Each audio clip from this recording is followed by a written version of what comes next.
Thank you so much, all of you. We also welcome those members of audiences who cannot be accommodated in this space. They are going to watch the simulcast of this event, sitting at the Godrej and perhaps also Little Theatre. So thank you all. And let's take this evening further by calling the Maestros, Ustad Zakir Hussain and Pandit Arvind Parekhji, and also NCPA Chairman, Mr. Khushru Santok. Ladies and gentlemen, please let's welcome.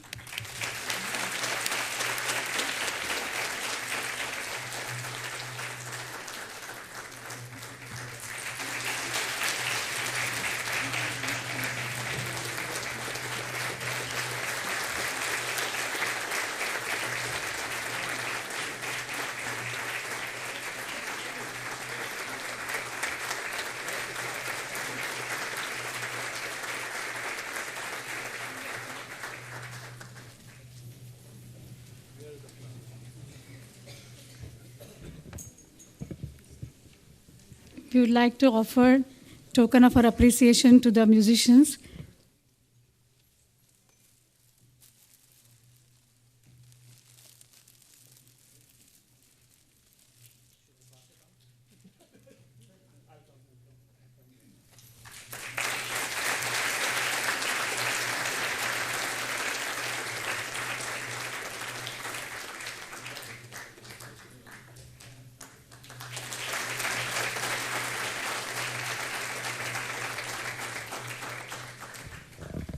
Mr. Santok, may I request you to say 2 words on behalf of NCPA, please? Sure. Thank you. Well, ladies and gentlemen, welcome to this most interesting evening. Who is a maestro? It is unfortunately loosely applied to all and sundry nowadays. A young conductor or a musician is referred to as a maestro, whereas the true definition is of a rare person who is a master of his craft, has the qualities of leadership in creativity, thinking, and supreme execution. Surely that applies to Ustad Zakir Hussain. This encounter between Zakir Bhai and Pandit Arvind Parekh has been planned to delve deeper into these issues. This is an initiative that the NCPA would like to take forward to educate and enlighten our audiences, and especially our younger people. We are grateful to Zakir Bhai and Pandit Arvind Parekh for affording us this opportunity to hear them in conversation. One, an internationally known tabla wizard, and the other, an octogenarian sitarist who has known Zakir Bhai from his childhood and has witnessed his journey to stardom. But no more. Let the event begin.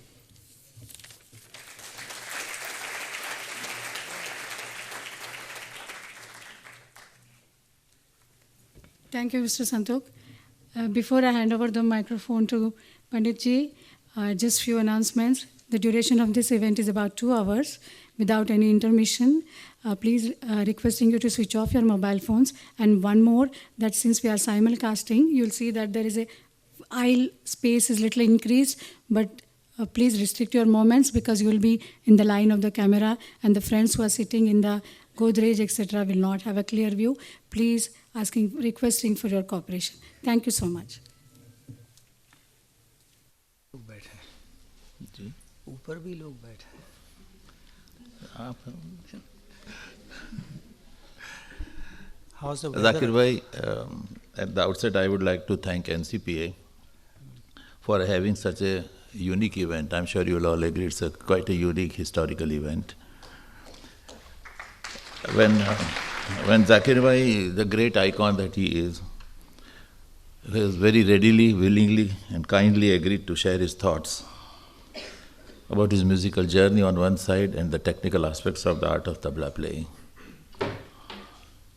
I have been given the privilege of having a dialogue with Zakir Bhai. Really a very daunting task, but I'll do my best.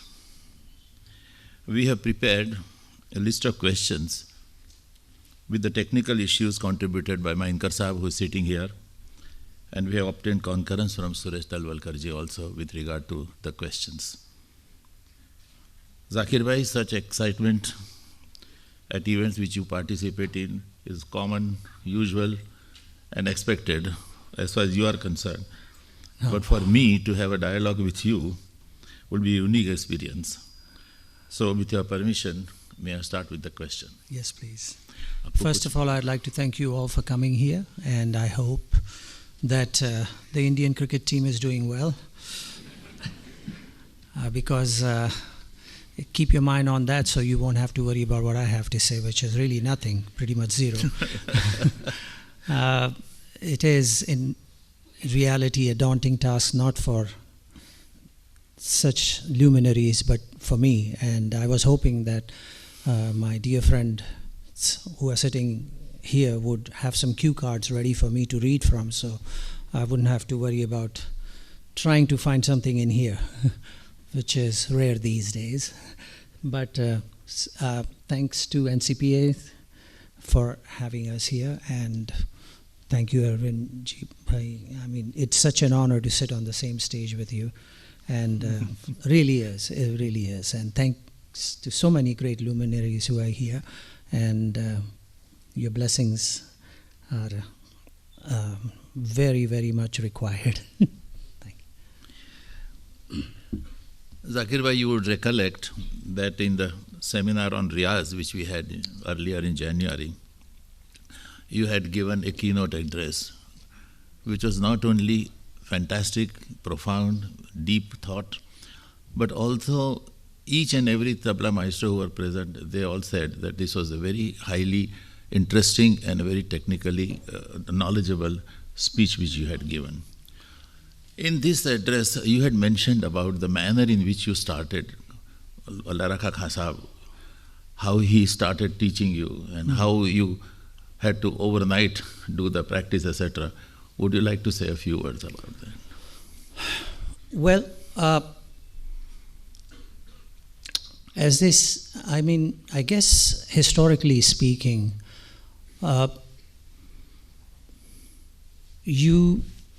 neither the Guru nor the Shishya go out looking for each other. It's destiny that brings them together. It's very true with many of the musicians that I have seen, especially with my father, who, I mean, you cannot possibly imagine someone from a village. I mean, I always wonder what happened. You know, those birds that deliver kids. What do you call those birds? Storks. So I guess one of them was delivering my dad to wherever he was supposed to be actually going, and accidentally dropped him in a farmer's house.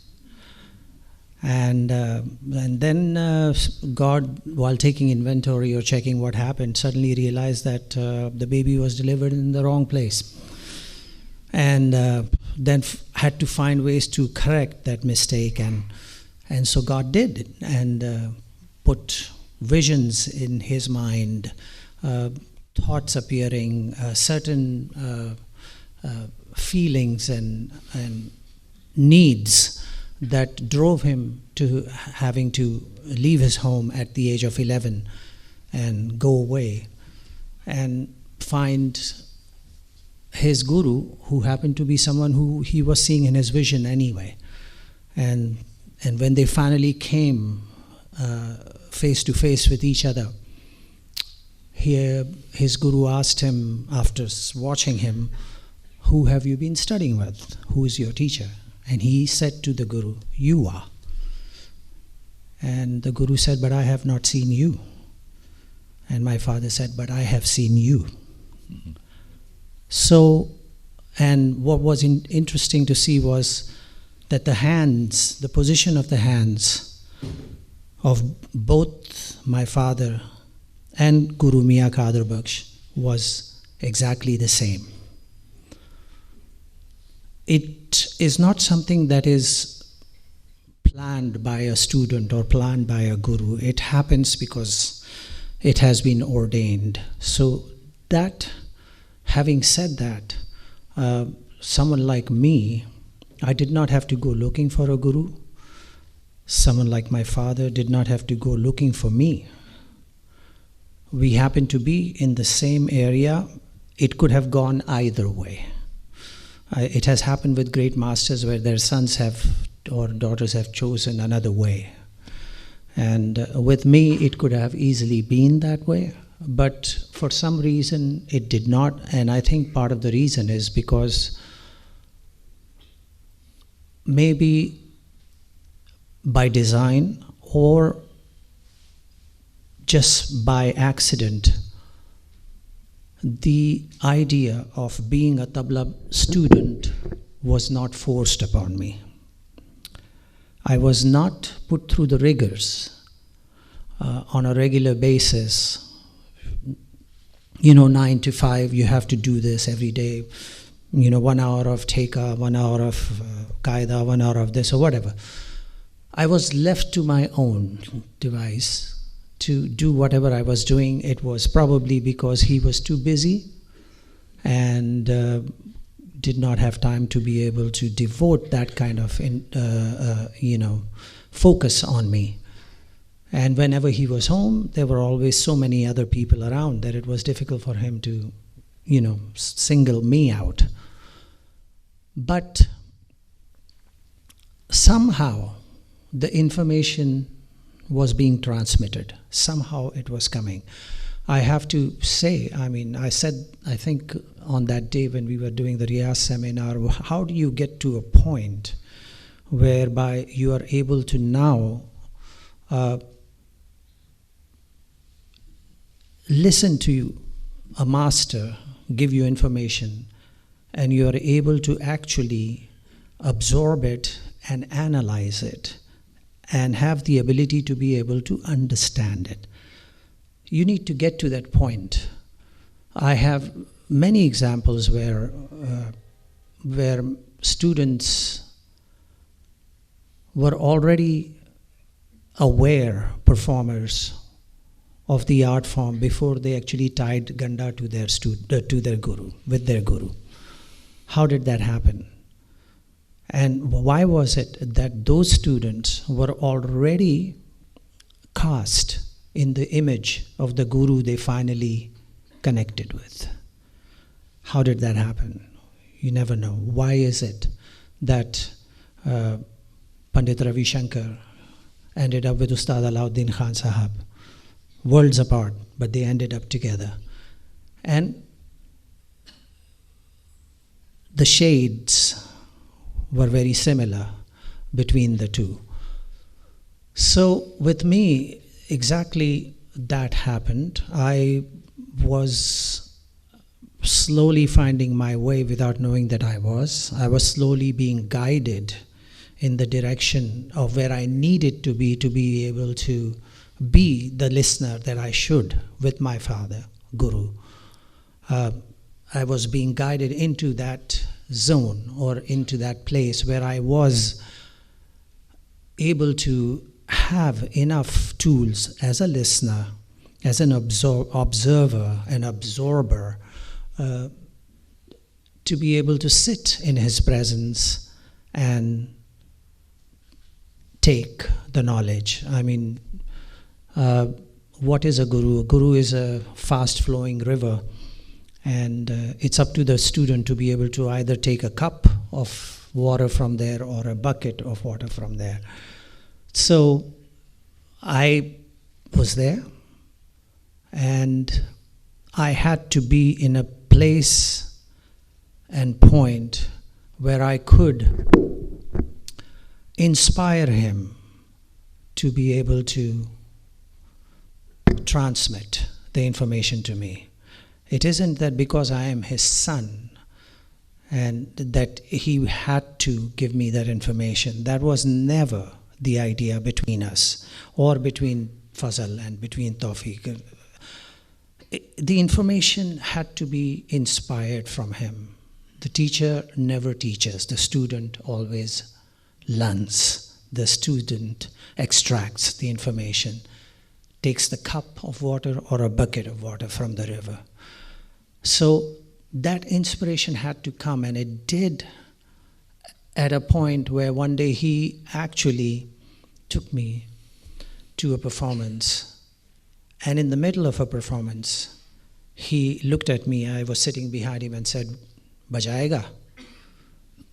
I was 7 years old. So बजाएगा? हाँ बजाऊँगा. I mean neki or pooch.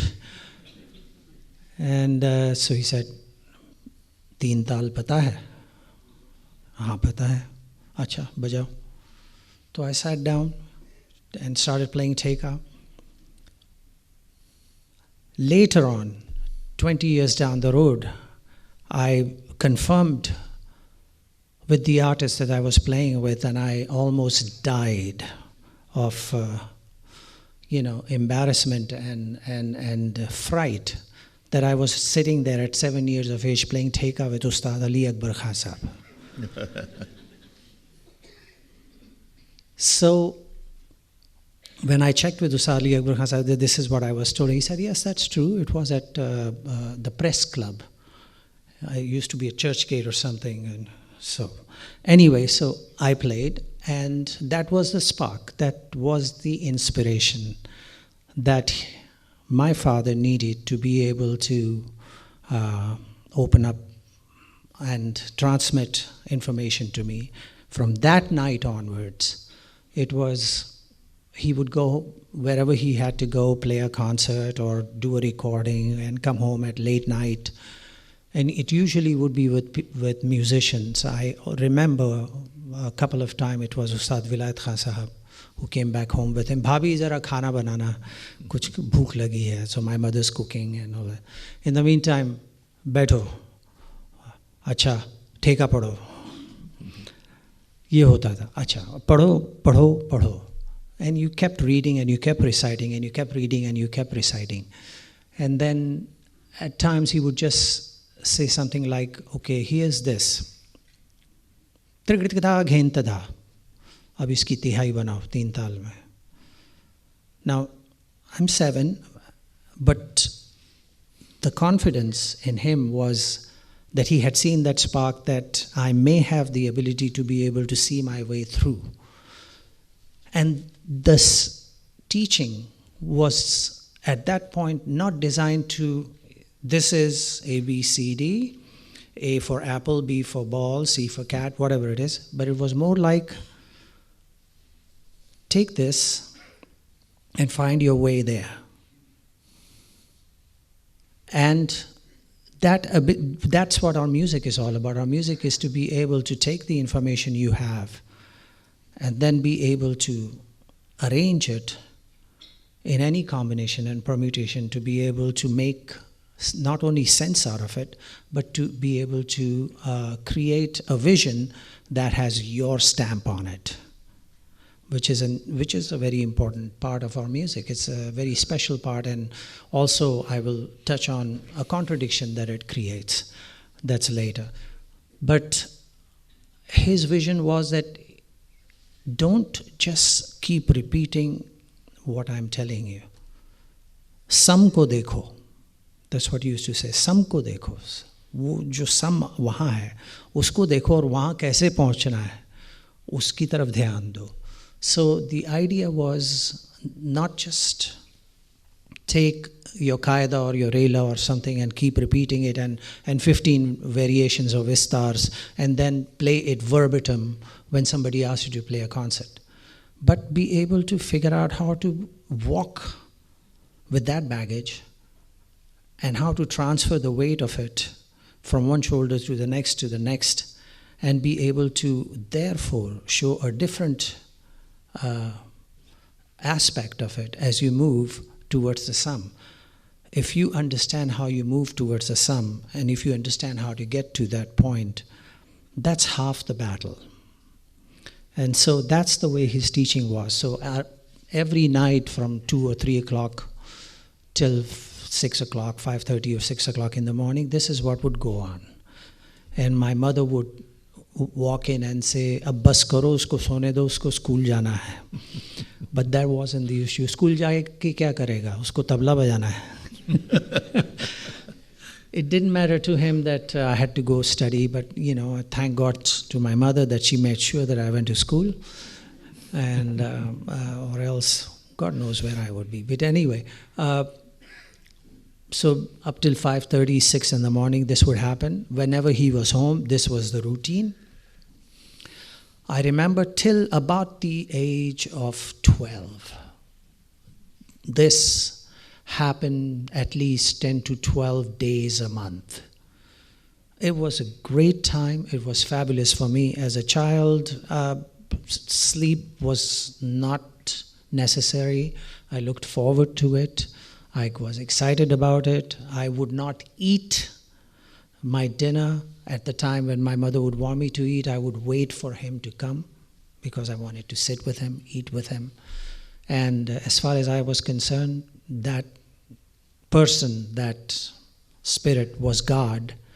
And I wanted to hang out with God. And I wanted to, impress God. And I wanted God to know that I want to know. So it was a relationship that developed in that way till I was about 12. And then he started traveling so much that it became very difficult for us to share that kind of time. But that is a very treasured span of time in my life, which actually is where I got the bulk of my knowledge. It was not 500 compositions. It was not 50 kaidas or 30 relas. It was more about our history, our tradition, where we come from, who we are, how we react and interact with each other, where our music develops from, where it needs to go, how you must understand the multi-dimensional way you must look at it. And it's not only, as Arvind Bhai once pointed out, not just horizontal, it's also vertical. Mm-hmm. And then you must find how to find your way through it. That was important. I did not learn a book's load worth of information, just a little bit of information. But what I learned was what to do with it. That was very important. Okay. And that was a time that made that happen. So, yes. I can't resist the temptation of telling you about an incident which even you may not know. Okay. When you were 1.5 years or 2 years old, mm-hmm. Vilayat Khan Sahab had a concert in Wagle Hall in Gaiwadi. In the intermission, he was holding you in his hand, and he said, we were few having coffee, and he said, देखो ये छोटा बच्चा जपताल, so then you recited Japtal. Then Sabi Rupak, you recited Rupak. You see, it was proud, you see, to say, you were hardly 1.5 years old, so you may not remember, but I do. But how that information got into my head is something that I myself don't know. But I do know that when I was a little baby, my father used to hold me in his arms and sing rhythms in my ear. So information was being put in there with the hope that it would be in my subconscious. And so when the need arose, that I would be able to reach in and find it and be able to make some use of it. So I was being prepared without being forced into the exercise of being a student. Zakir bhai, when you said just now that up to the age of 12, this kind of process went on, and Khan Sahab became very busy and so on. After 12, how did you manage yourself?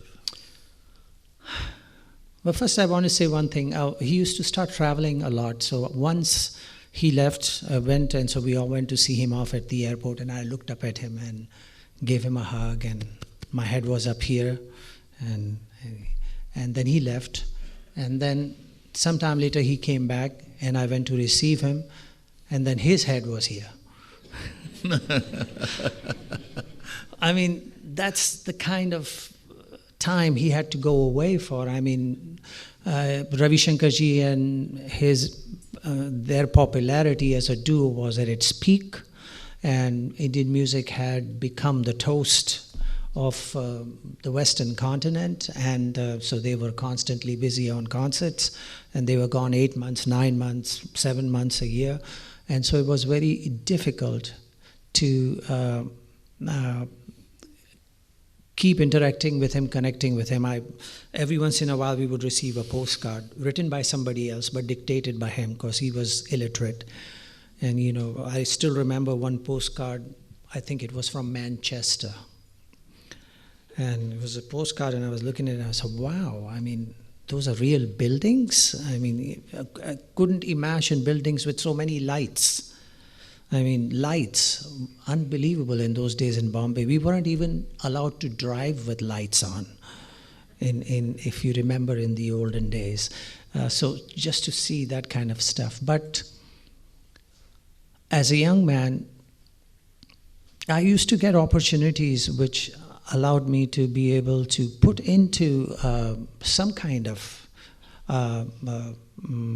play, sort of a lab atmosphere by going and playing in classes. I would go and play in dance classes. I would go to Bharati Vidya Bhavan and maybe play in the sitar class or something or whatnot. So I was doing those things on a regular basis, but I was also, from the age of 12, playing concerts. So I was getting a chance to interact with musicians.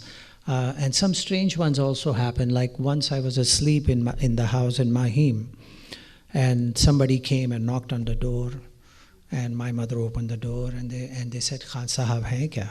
About my father, and he said, "No, he's not here. He's abroad. What do you want?" Well, there's a small impromptu concert, and we thought that Khan Sahab would be available to come and accompany. So she innocently said, "Khan Sahab to nahi hai, lekin mera beta thoda bajata hai, usko le jao."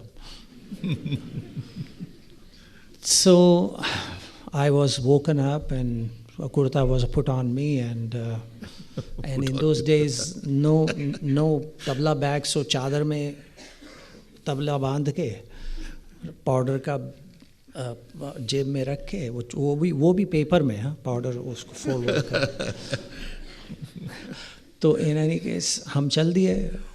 तो near Prabha Devi there's a bungalow, and an old actor named Jagirdar used to live in that bungalow. That bungalow is still there. So I arrive and I come in, and the guy says to them, that Khan Sahab nahi the, lekin unka ladka hai, main unko le aaya. तो सोचे होंगे, thought some grown up son, but I walk in, I'm 13, 14 years old.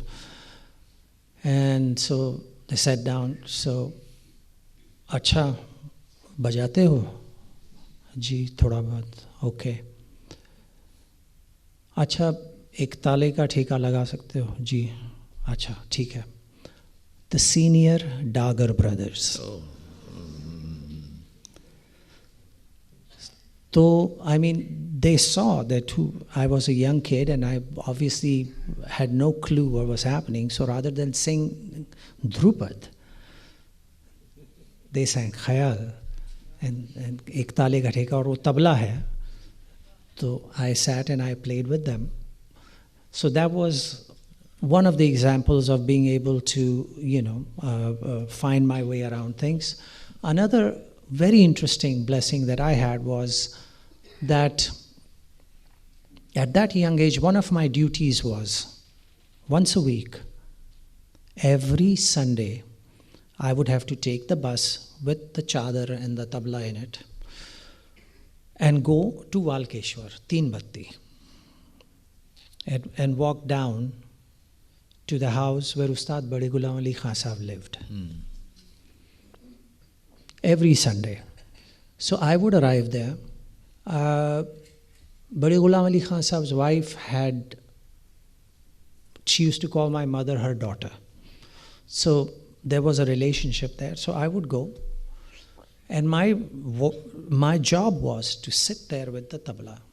And Khan Sahab would be lying down, reclining on a palang with a round pillow. And Swar Mandal was here. And he'd be strumming the Swar Mandal and singing. There was a tashtari in which there were pieces of legs of chicken, which he would partake from every now and then. And instead of dipping his fingers in oil for the Swar Mandal, the oil of the chicken was good enough. And he would strum, and if the mood was upon him, and if he decided to sing a bandish, then my job was to keep the theka. So that was another blessing. I heard 100 different ragas, zillions of compositions in various ragas, and learned to play theka. And so that was another thing. Other elements, so they were great friends of, students of Ravi ji and so on, like Shamim Bhai and Karthik ji and so on, who I would get a chance to play with every now and then, Ashish Khan Sahab and so on. And so in those days, learning to play that, going to places like Patna. At the age of 14, I arrived in Patna. I still remember.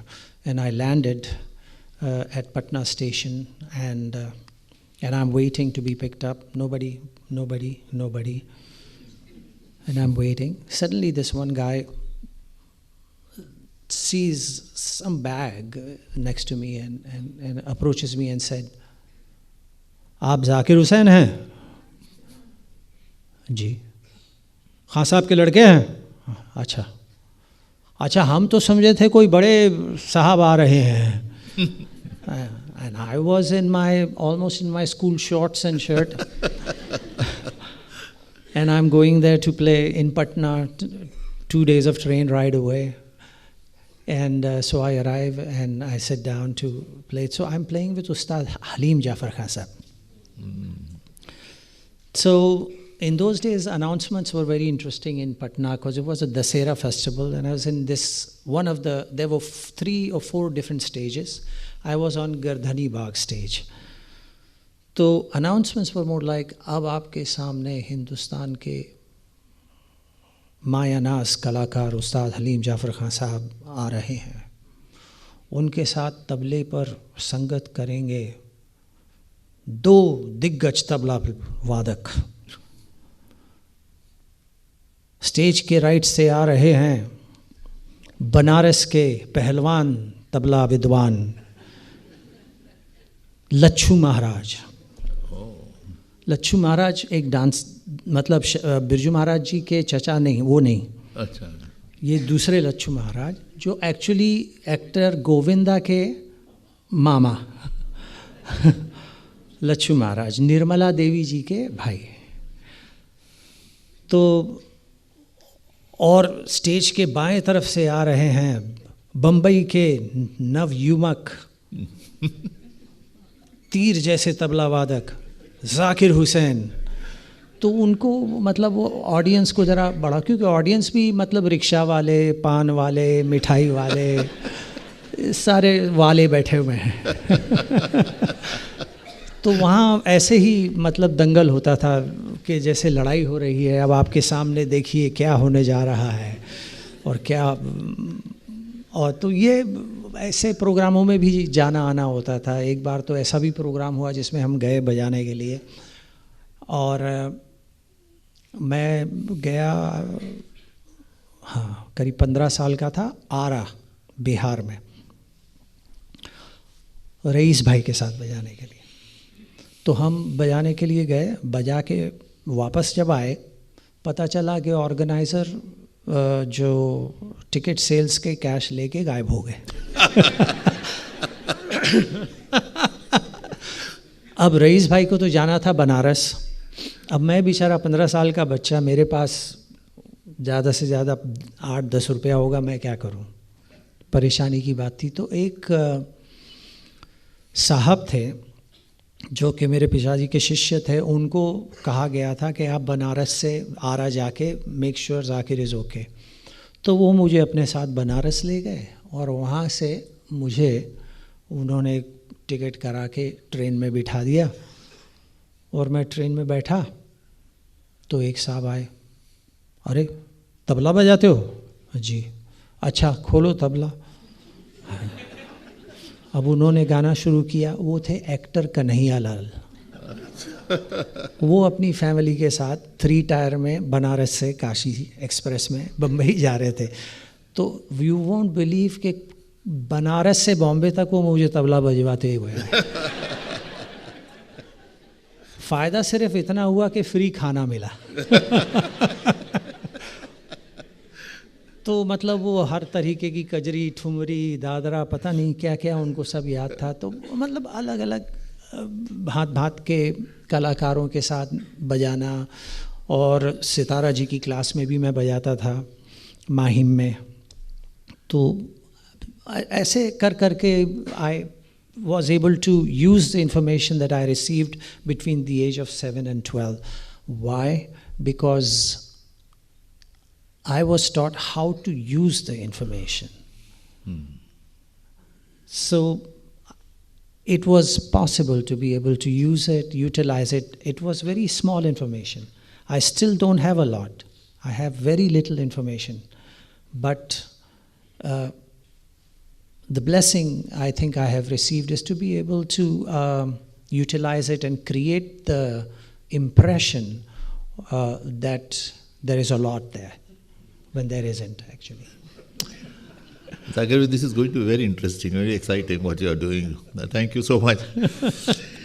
To change the subject a little, you have explained to us how you started and how you matured, etc.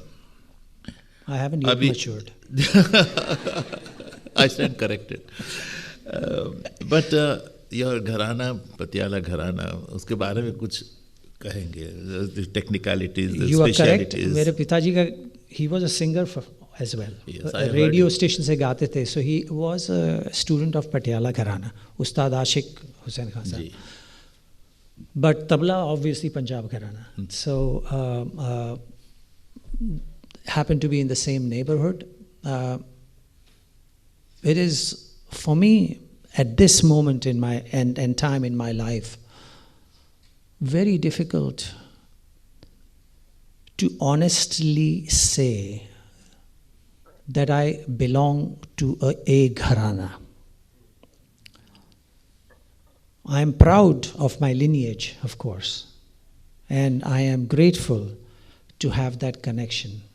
And that blessing to be able to reach and connect to that root that I have. I don't feel that today's tabla player is an entity who can just represent one way or one style of tabla playing. It is an impossibility to be able to interact as an artist in the world of music without having the ability to be multifaceted in your information. I still remember in 1950s and 60s there were specialized tabla players. There were tabla players who were great accompanists for vocal music. Fabulous, very, very good, amazing. And then there were tabla players who played with dance very well. There were tabla players who were fabulous soloists.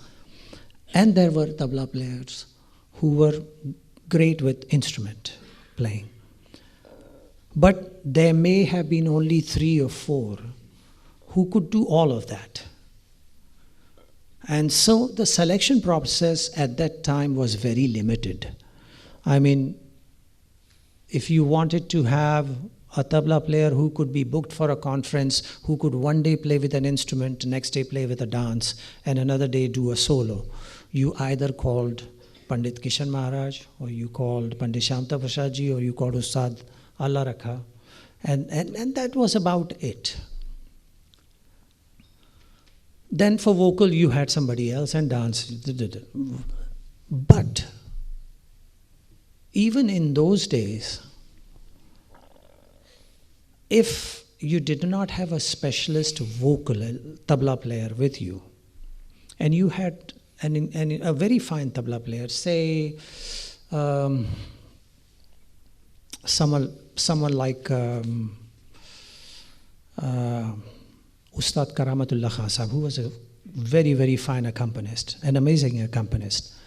who would sit down to accompany, or Sheikh Daud Khan Sahab, who was a really very fine accompanist, or Ustad Nizamuddin Khan Sahab. They had the ability to be able to accompany all shades of vocal music. I mean, if Girja Devi ji was going to sing a kajri, Nizamuddin Khan Sahab knew what to do with that, because he had that information. He had grown up with that information. But maybe somebody like Nana Mule might not have known, because he did not grow up with that. So what I'm trying to say is that in order for me to be able to understand Jhula that Shobha Guruji would sing, or a tarana that Ustad Nisar Hussain Khan Sahab would sing, or a thumri that Ustad Bade Ghulam Ali Khan Sahab would sing, or a kachri or chaiti or something that would be sung or performed by Girja ji, I would have to have at least some basic knowledge of where that comes from, what it means,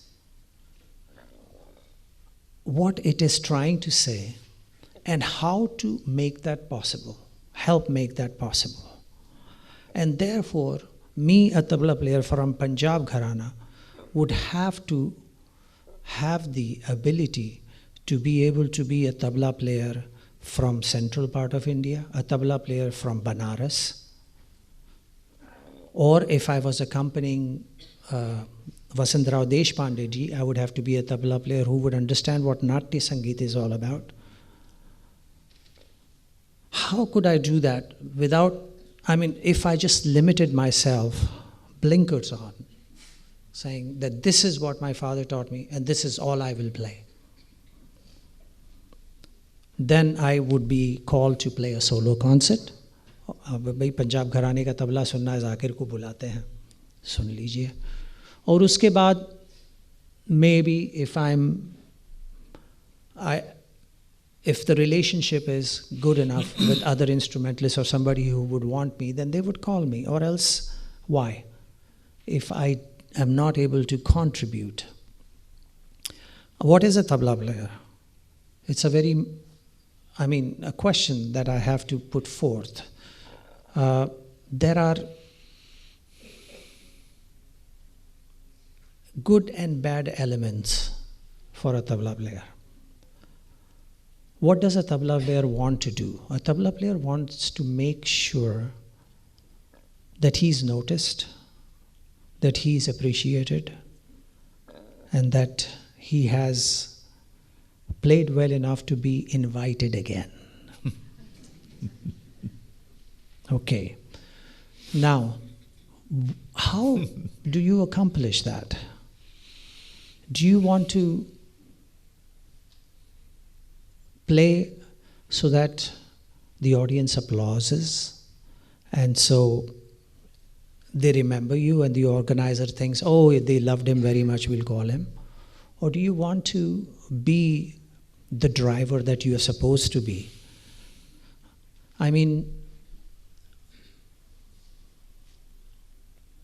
आप अगर वैष्णो देवी जा रहे हैं, and if you are an older person or a senior person, आपको पालकी में बिठा के भी ले जाते हैं. So पालकी वाले चल रहे हैं. What does a पालकी वाला do? He makes sure that he avoids all the potholes, as smooth a ride that he can give the rider sitting in the palki, all the way up to the place of worship. That's his job. So if the person sitting in the palki moves a little this way, the front one adjusts the opposite way so that the weight remains balanced, and so on. So the ride is very smooth. That is exactly what a tabla player has to do. He is the palki wala. And he has to make sure that when he's carrying this artist in the palki known as Rag Darbari. And the street that is known as Teen Tal. That he is walking that street of Teen Tal in the way needed so that the palki is stable. क्या बात है, क्या बात है. That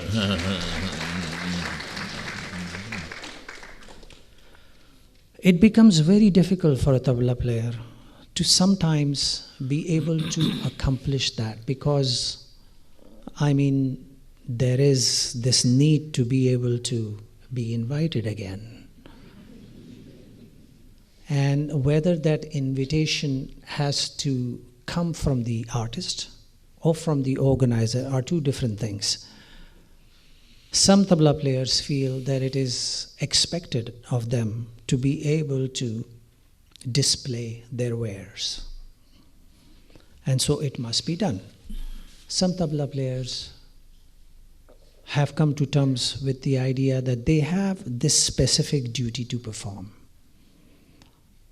But we have not been able to come to terms with totally how to balance this very treacherous job. And so when a tabla player does accomplish that and provides the accompaniment that is needed, 85% of the time it goes unnoticed. It's a thankless job in a way, because a tabla player must get on stage, gauge the mood on the stage, analyze the temperament of the artist, what the artist is feeling at the time, and accordingly help and provide. And when a tabla player gets a chance to play, and he's playing, does he concentrate on the artist, or does he concentrate on those two people who are just doing wah wah wah, kya baat hai miyan, wah wah, jawab nahi, are wah, kya baat hai, mukarrar? Does he concentrate on those? Does he even listen to the gut, and how after about the third cycle the sitar player or a sarod player has now changed the melodic vistar of the gut, just to let the tabla player know that, I mean, come on, I'm not a lehra player. And you must try and round up and finish. I mean, does he pay attention to that? Or does he, it's a very treacherous situation. It's a very, difficult place to be able to balance it. And a tabla player does that. And when he does do that, he goes unnoticed. When he doesn't do that, everybody applauses. But later on, will he be called by the same artist again? Who knows? We don't. So it's really a very kind of a shady situation to be in, and I definitely feel that I, as a tabla player, have tried my level best to be able to be whatever my main artist wants me to be. My main function as a tabla player is to be an accompanist. When I play solo, that's a different thing, but when I'm sitting, I am to be an accompanist. And so my focus is the artist. He is God. And I must provide the proper puja to the God. And I must help the God to be able to spread His word to His worshippers, so that it's all properly done.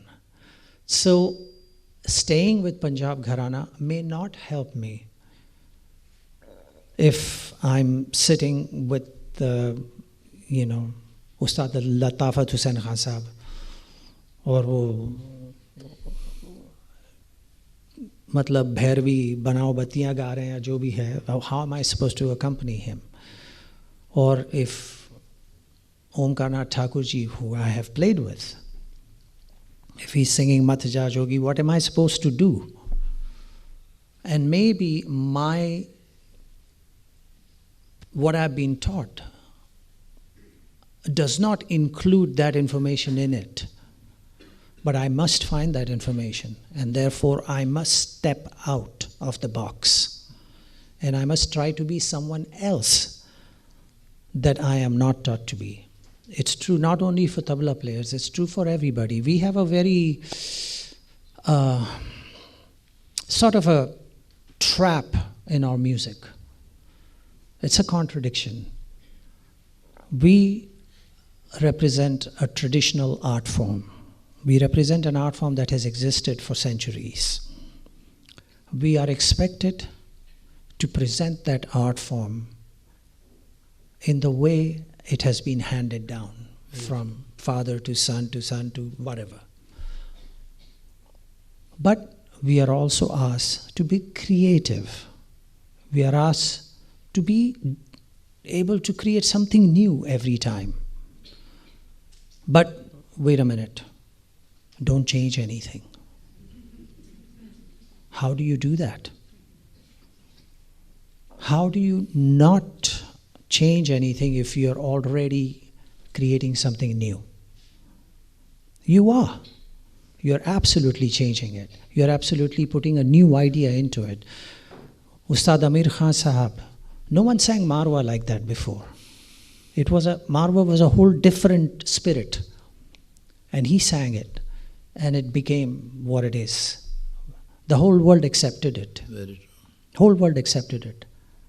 Sitar was never played like this when Ustad Vilayat Khan Sahab played. It became a whole different world altogether. Ustad Ali Akbar Khan Sahab does not sound anything like his guru Ustad Alauddin Khan Sahab.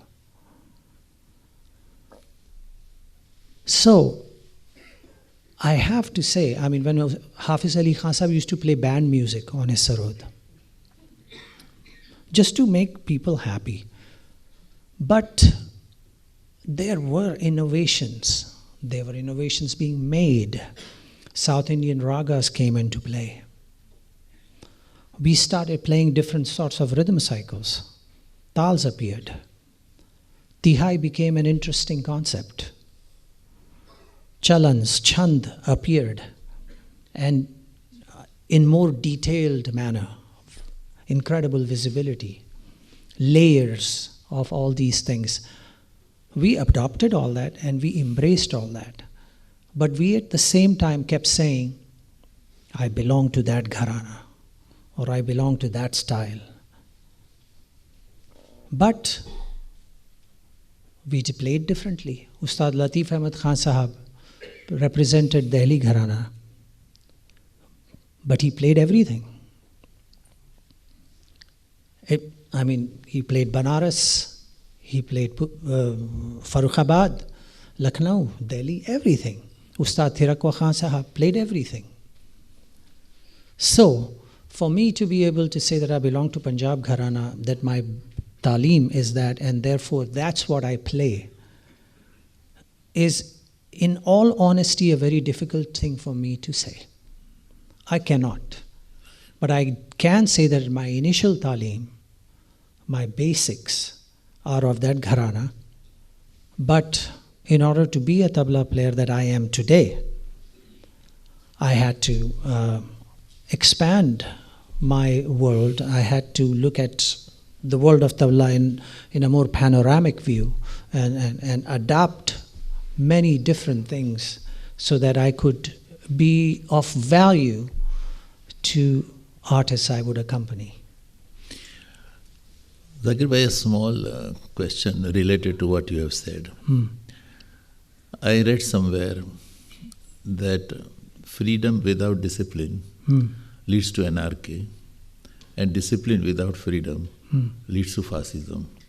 You just now stated that you have to work within framework, and you have got to be creative without changing. How do you manage that?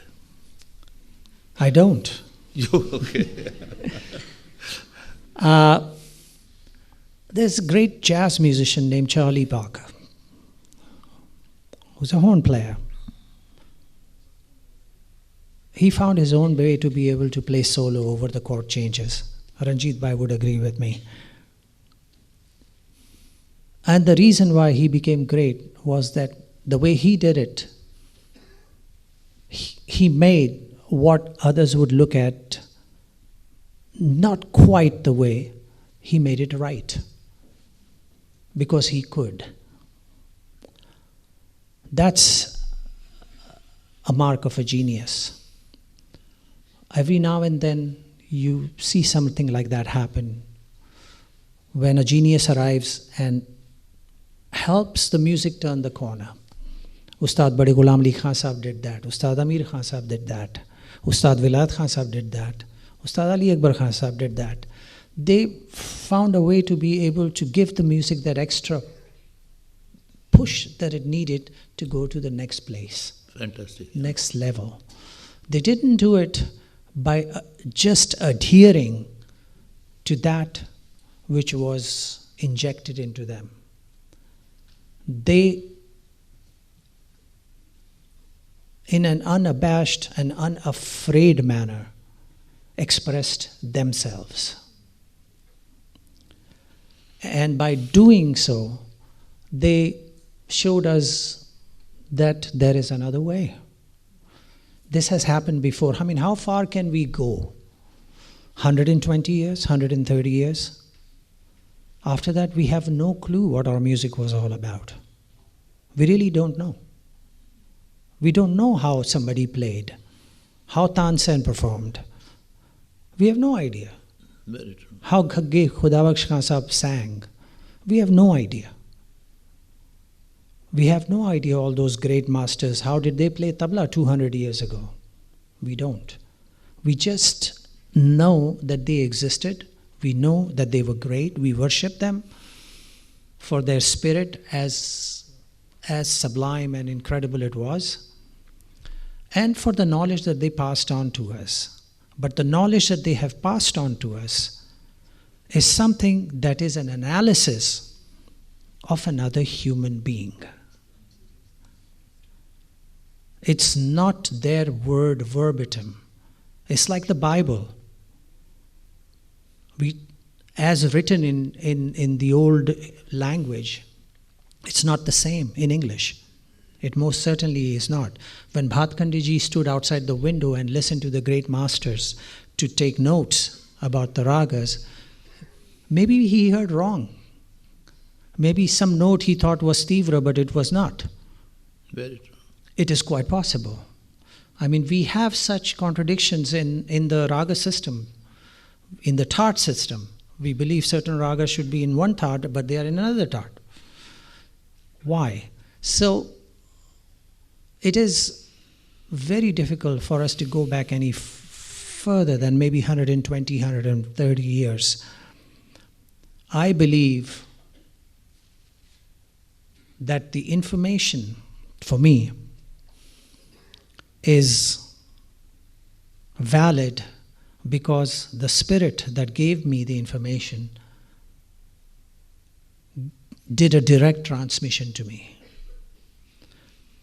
And that direct transmission could be my father talking to me, or a recording of Ustad Thirakwa Khan Sahab, or Khalifa Wajid Hussain Khan Sahab, or Kanthe Maharaj Ji, or anybody. These are spirits who are verbatim giving the knowledge to me. And I'm taking that knowledge and I'm absorbing it, learning it, analyzing it in my way, and playing it. I mean, I play certain compositions that I have heard and taken from great masters. I don't even know if I'm playing them the way they played them. Whether my nikas is the same as theirs. Because it most certainly doesn't sound like it. It's similar, but it doesn't sound like it. So if I am playing this information, and some young musician, tabla player of today, has seen me play it, and takes that information from me and plays it that way, thinking that he's playing it that way, but then again, He has adopted it to his own way of playing. Every hand is different. आपके रंग में रंग दिया. थोड़ा सा demonstrate. But is it really true? थोड़ा सा demonstrate करके बताइए ना please. Well, how the influence you created a new approach? I mean, for me, it's a little difficult to, I don't know, maybe I'm sounding very negative, maybe I'm sounding very critical, but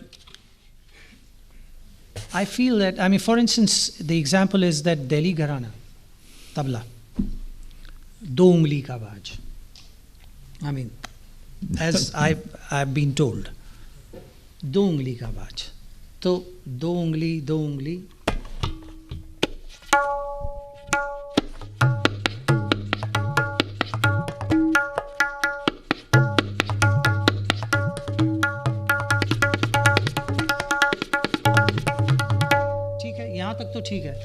Now, datida datige natina gena datida kretet dagena kat datige natina gena ti kritik datida gena datida gena tha. अब ये दो उंगली से बजाइए, नहीं होगा. In that fluency, it will not happen. You can manage it, but in that fluency, it will not happen. So when you analyze it and say कि Delhi घराना दो उंगली का बाज है, कैसे होगा? Composition suggests that that's not possible. So there you are. भाई अजराड़े में और दिल्ली में क्या फ़र्क है? बोले वो अजराड़े में तीसरे में बजाते हैं. So that doesn't mean that they don't play dhati dagena dhati dagena. They do. So अब धाती दागेना धातर धाती दागते नागेना जो कायदा है, if you play दो उंगली से, ये आप ऊपर कैसे जाएंगे? फ्लुएंसी में. हाथ फंसेगा. Absolutely, you have to adjust. आपको adjust करना ही पड़ेगा. So how can you say? So there are certain contradictions that do take place. So at that point, one must exercise one's own judgment, one's own ability to be able to do justice in as logical a fashion as possible. Abhi Lucknow Khalifa Wajid Hussain.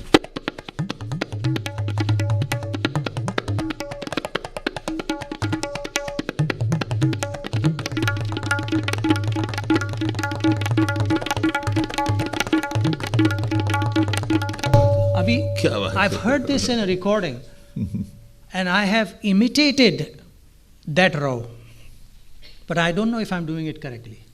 I have no clue because I never saw him play. But I heard the recording. I never saw him play. So, if I have not seen him play, am I doing it right? I have no clue. But the point is, what I am doing, if it for some reason appeals to a young player and he copies what I'm doing, then he may be playing it wrong. And if he copies me and he's not able to play it in that fluency, he may adjust himself and find a different way to be able to do that.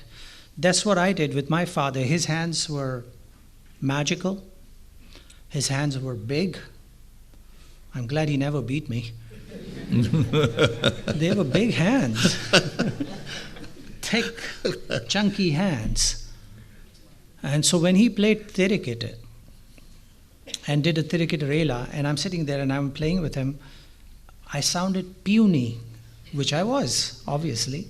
I mean, he's this big guy, and I'm this skinny little, I was very skinny little fellow at one time. So I found my own way to be able to create that weight, or some impression of that weight, an illusion of that weight, if you will. But I don't know if I was doing it right. I did it. So I play it my way. I try to create that sound. I try to create that vibration in my way. We can quote great masters and great compositions, say, ye Ustad so-and-so, ye Pandit so-and-so, and play it. Because there are certain fixed compositions that have been handed out that can be executed as designed earlier. But when you come to playing in a spontaneous, improvised manner, when you take a qaida and you want to, kahan se aaya? There has to be some origin from where it came. It didn't just, was it?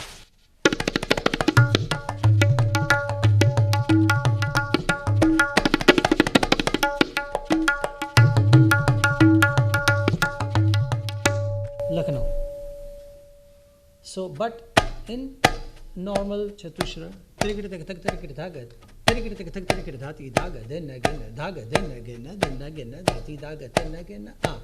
suggests there are some similarities. Did dhada tit dhada tinna become dhada tirikita dhada tinna, and then dhati dhagena dhatirikita dhati dhagatinna gena, and so on? I have no clue. There are many ways to be able to go up the family, go down up the family tree of compositions and find some way to be able to get to the original, but not always. Not always. So it is kind of difficult to say that I represent a particular style and I adhere to that style, because it's not possible. It most certainly is not possible. Certain places, in Banaras में पराल बहुत अच्छी बजती है, लेकिन पराल के अलावा भी होता है, कायदे बजते हैं, रेले बजते हैं, सब कुछ है. So everyone is playing all sorts of combinations which are related within the Gharana. Everybody is playing the same original compositions that have come. First of all, I don't know if there are many tals in which original compositions have been composed for tabla. There aren't. 80% of the compositions that we all know have come for tin tal, 3 tal, and then we adopt it for 7 or 10 or ek tal or whatever. Very few have appeared.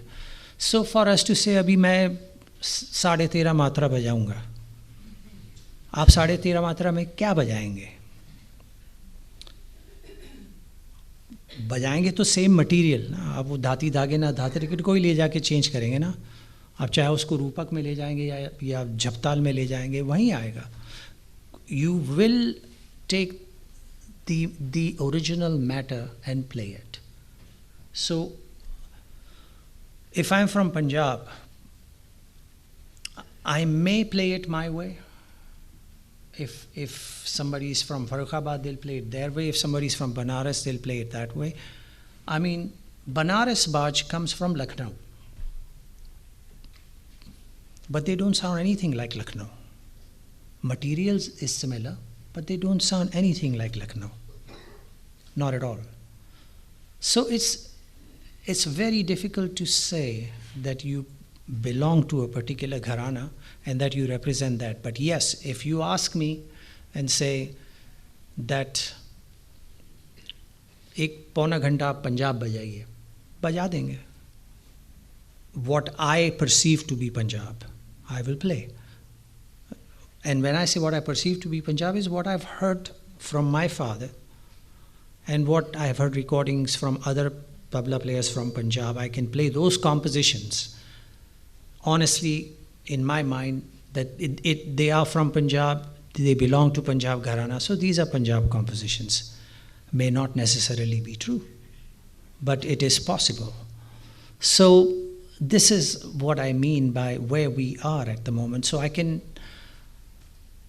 go back 120 or 130 years and quote from those elements or those books or those sources of information, and that's all. So very interesting. I'm going to change the subject a little bit out of our present thought process. Your group Shakti I've heard of it. is well conceived, Is what? is very well conceived, and is quite popular. Do you think that fusion music can coexist with classical forms of Hindustani and Carnatic music? If so, how? Why does it have to coexist? Sorry? Why does it have to coexist? No. This is, I'm just asking a question myself. It's music, and there is room for everybody. There's enough room for all music to exist. In India, we have 100 types of folk music. We have, as we are speaking, many gharanas of vocal music, of instrumental music, of tabla. We have many gharanas of dance and everything. But they all exist. They are all living in the same wondrous space called India. And applying their trade and working and are able to do their thing. Punjab Gharana or Delhi Gharana or Lucknow Gharana exists because the players of those gharanas say that we are from that gharana. So if Shakti has someone like, say, Srinivas ji, or Shankar Mahadevan, or Selva Ganesh, or myself and all, and John being a jazz guitarist in his roots, can go back and play straight ahead jazz anytime he's asked to do that. By playing Shakti, he did not stop being a jazz musician. He's still that. By playing Shakti, I did not stop being a classical tabla player. Neither did Srinivas change into just being a jazz musician. We still play our classical music. We still get booked to do that, and so on and so forth. And so I believe that you are what you present, what you are, is a concoction of who you interact with, who you've studied with, who you play with, who you hear, what you see, what you experience, all that. And that goes into being who you are. We are taught to be able to put our stamp on the music when we play it. That is very important. When Nayan Bhai plays a tabla solo, he has received knowledge from the source itself, not just his father, but from Ustad Thirakwa Khan Sahab, Ustad Amir Hussain Khan Sahab, directly from the source. And he's able to execute that information right in front of you. But at the same time, he would be the first to say that he has been inspired by listening to others. He has been inspired by certain information that he has seen. And that occasionally he does delve into being able to play certain things a certain way for his own amusement, or just to be able to share some interesting information with people that he interacts with, or musicians that he plays with. Same goes with Yogesh Bhai, same goes with Tawfiq or Ranjit Bhai. We are all rhythm players here. We all believe that there's no... we go to school, we go to college, we go to universities, and we learn all that information. But there's no better teacher than the world itself. When you are out there, you learn from the horse's mouth. And that information always helps you to be able to apply the information that you have. to share your information. If I am to play with John, I must know what language he speaks. And John needs to know what language I speak, so we can converse. And by doing so, I am not in any way demeaning the information that I have, the knowledge that I have received from my guru. I think in some ways I'm enhancing it, because I'm now able to see my music through John McLaughlin's eye. You know how it is when you're sitting in your house, you don't really see it the way you would if you were outside your house. अरे यार वो tile गिर रहा है, उसको ठीक करना चाहिए. आपको लिविंग रूम में बैठे हुए नहीं दिखेगा, आप बाहर जाएंगे तो दिखेगा. I wanted to be a very famous rock star when I was very young. So that's what I tried to do. I went abroad and I put on, all those kind of clothes and shiny jackets and long hair, which I've kept, it helped. But I wanted to do that. I wanted to play drums and play congas and bongos and all that stuff and be that. And John McLaughlin in 1975 told me, Zakir, if you want to be a drummer, we have 5,000 drummers, but we don't have any tabla players. You're offering something, you're bringing something to the table that's unique. And we appreciate you for that. Do you want us to de-appreciate you? Because now you're going to be a drummer and now I have to judge you like I would any other drummer, like I would have to compare you with, Billy Cobham or somebody and see if you even measure up. And I asked him, so why did you stop playing veena? Because you were studying veena. He said, because I could never be a veena player of that caliber. But I can offer my respects to that music through my own instrument.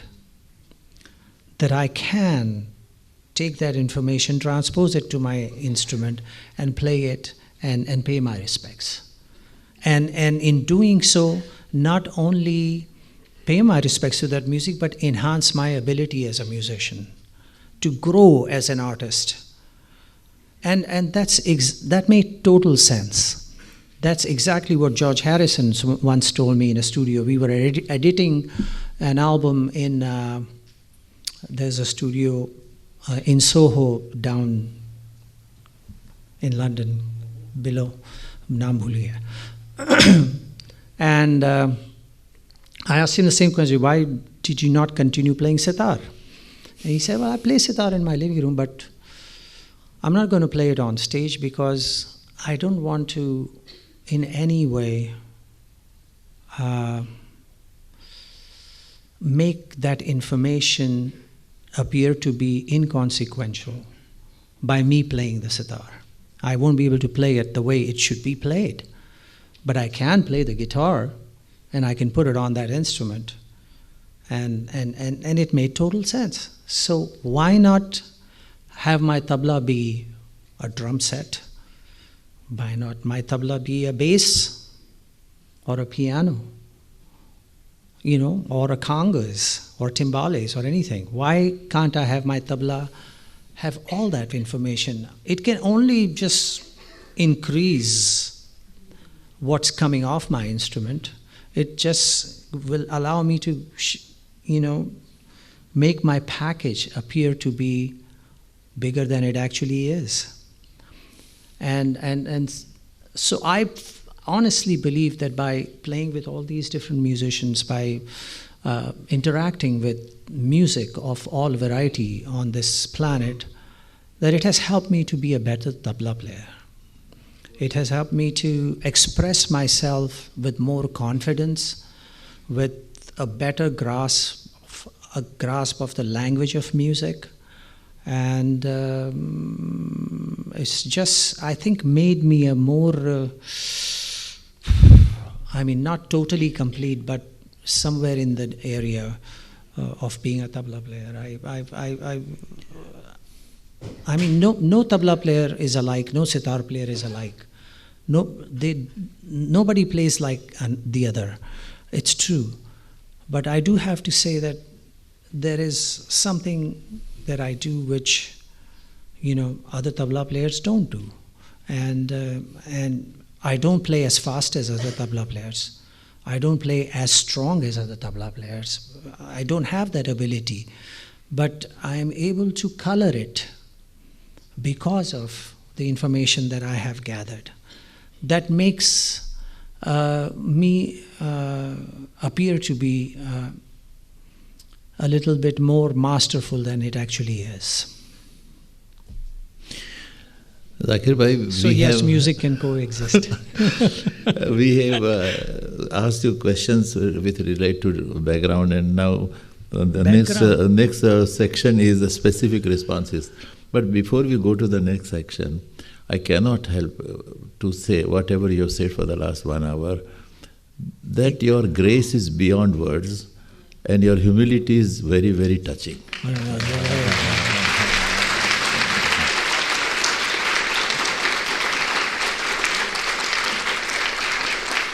You're very kind. Thank you very much. My father used to say, Beta, there's no point in trying to be a guru or a master. Just try to be a good student and you will get by just fine.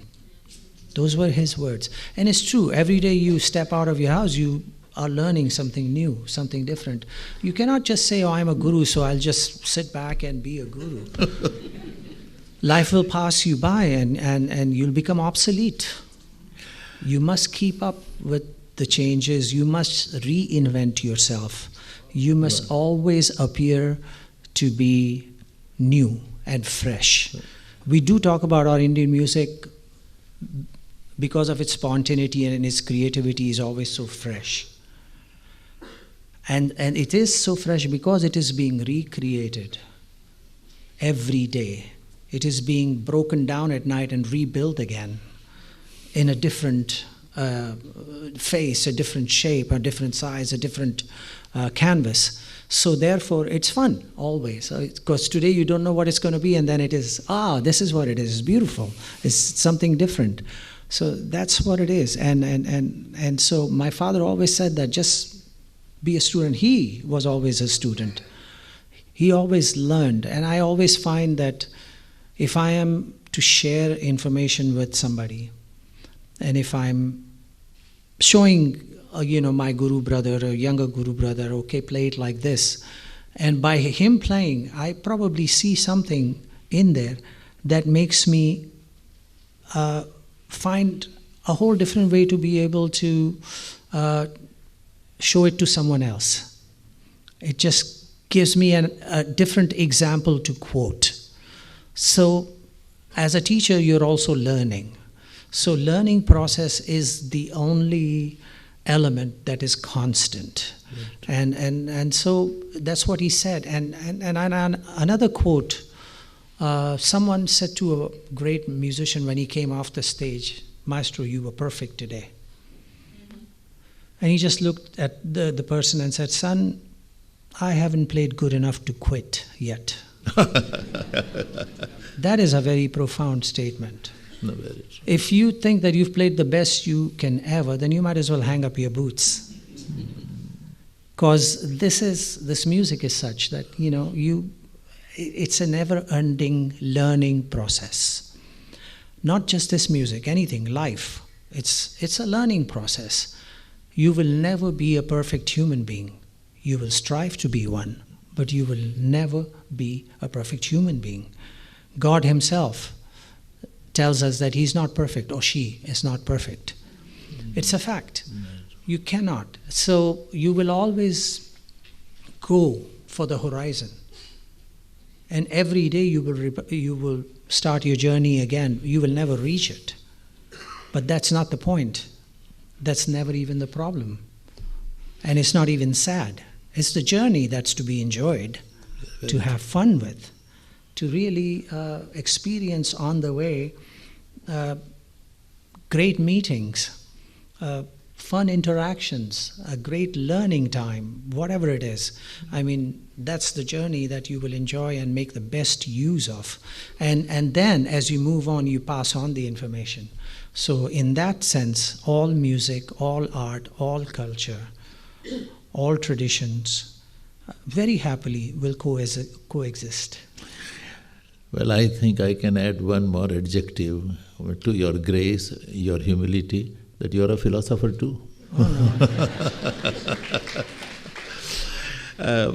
With your permission, do you think any questions from the floor? Because you see, we have almost 1.5 hours we have passed, and I have several questions. So now what kind of time frame we have got? Can we go a little bit more than? Acha, that's good. It's an elastic frame. Santuk Sahib idhar baithe hue, so we can do what we like. Santuk Sahib has a dinner. Any questions? Because we have going to a new section now. Before that, yeah. Are you sure? Because I really have a really great dinner cooking. First of all, thank you very much, dear Your sir. name first, please. My name is Bana, B-A-N-A, Bana. Many years ago, I had read your interview. Would you do me a favor and take the mic down a little bit from... All right. Now speak. Now it's all right? Yeah, just speak a little loudly. All right. Many years ago, I had read your interview in a newspaper, and all these years I was hoping to meet you and ask you this question. Somebody had asked you, and you said about what is exactly the pitch of the earth that hums. What is that pitch? And I forgot the number you had given in that interview. And today I have the possibility to ask you. Okay. There's a great musician his name is Charles Lloyd. He's a saxophone player, 76 years old, really a great master. He's just been given the award of one of the jazz masters. Comes with a big cash thing and all that. So I was to play with him a duet, a concert, and I called him. You know, he's a great master. So I said, sir, I'm Zakir Hussain, and I'm going to play with you. And since the tablas can be tuned to certain pitches and so on, which pitch would you like me to bring for the tabla?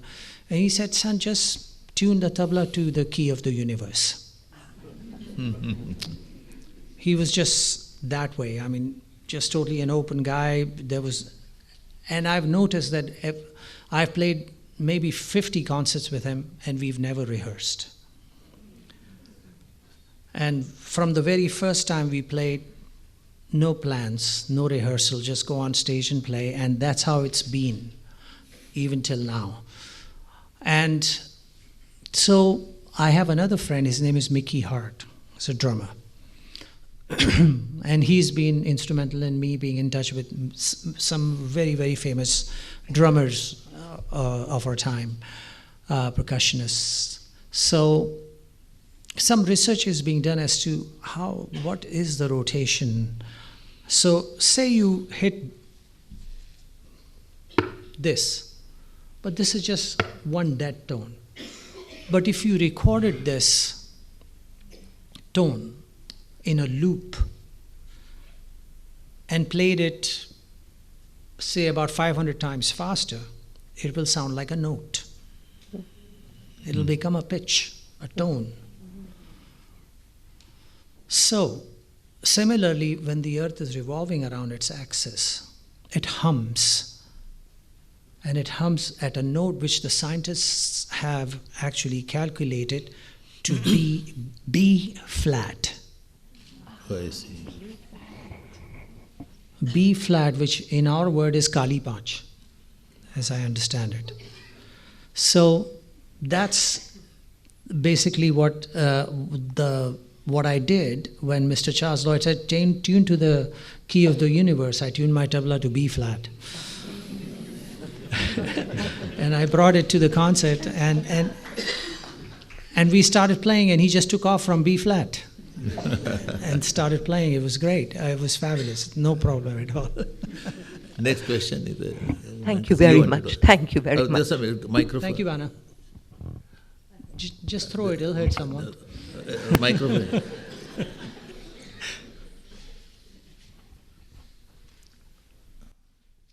I will be Sir, enjoying. please बैठ के No, I will be enjoying your talk for hours together. 5 hours, 6 hours, we will enjoy. But because of the limitation of time, I wanted to know. First, I should like to say that it is a great honor and a blessing to have Mayankarji here with us. He's one of the great educators of our art form, and what should I say, a documenter of our art form. And I would like him to sit and talk because it just does not feel right that you should stand, sir. Please, आप बैठिए. Okay, sir. For at least 7 to 8 years of your Guru Purnima, I have been listening to your Peshkar. And every time your Peshkar is different. Normally, Peshkar is played in a stereotype way, but your Peshkar is altogether different. So I would like to know your concept of Peshkar. That is, do you keep any story in the form of words, or in which lay it should be played, और कौन से शब्दों का प्रयोग करना या नहीं करना, डिवीजन मात्रा की, लयकारी एंड स्पीड, इस सब एंगल्स में से आप जो पेशकार पेश करते हैं इसके बारे में आप कुछ समझा देंगे? समझाने के लायक नहीं हूँ, लेकिन I'll just share my thoughts on it. First of all, those of you who might not know, Peshkar is the introductory form of one of the introductory section of a tabla solo recital, and it's a Persian word, Peshkar, to present your work. Kar in Farsi means work, and Pesh is to present. So Peshkar, and one of the reasons why I do what I do with the Peshkar is because I really have not much information after that. It's so I take as much time as I can in that, so that, you know, time-wise it's like, okay, now. But I have to say, it's an inspiration that comes from instrumental and vocal music of our tradition. We have, at least in vocal music, or Drupad, we have alap, jod, and some sort of a jhala, tom nom tom jisko kehte hain. In instrumental music, we have alap, jod, jhala, and then we have gat. So I felt that I wanted to be able to create that kind of a statement in the introductory element of tabla. So I thought of presenting a Peshkar in that manner. I also felt that I wanted it to be some sort of a homage to the spirits that have given us this knowledge. So I felt that at least the beginning of it has to be more like a sparse, meditative-like statement. So it would start in a very simple, very few notes at a time, at a very, relaxed gait, and develop in that manner until it, in the alap type of an idea, until it goes to jod type of an idea, and then a climactic idea of a jhala.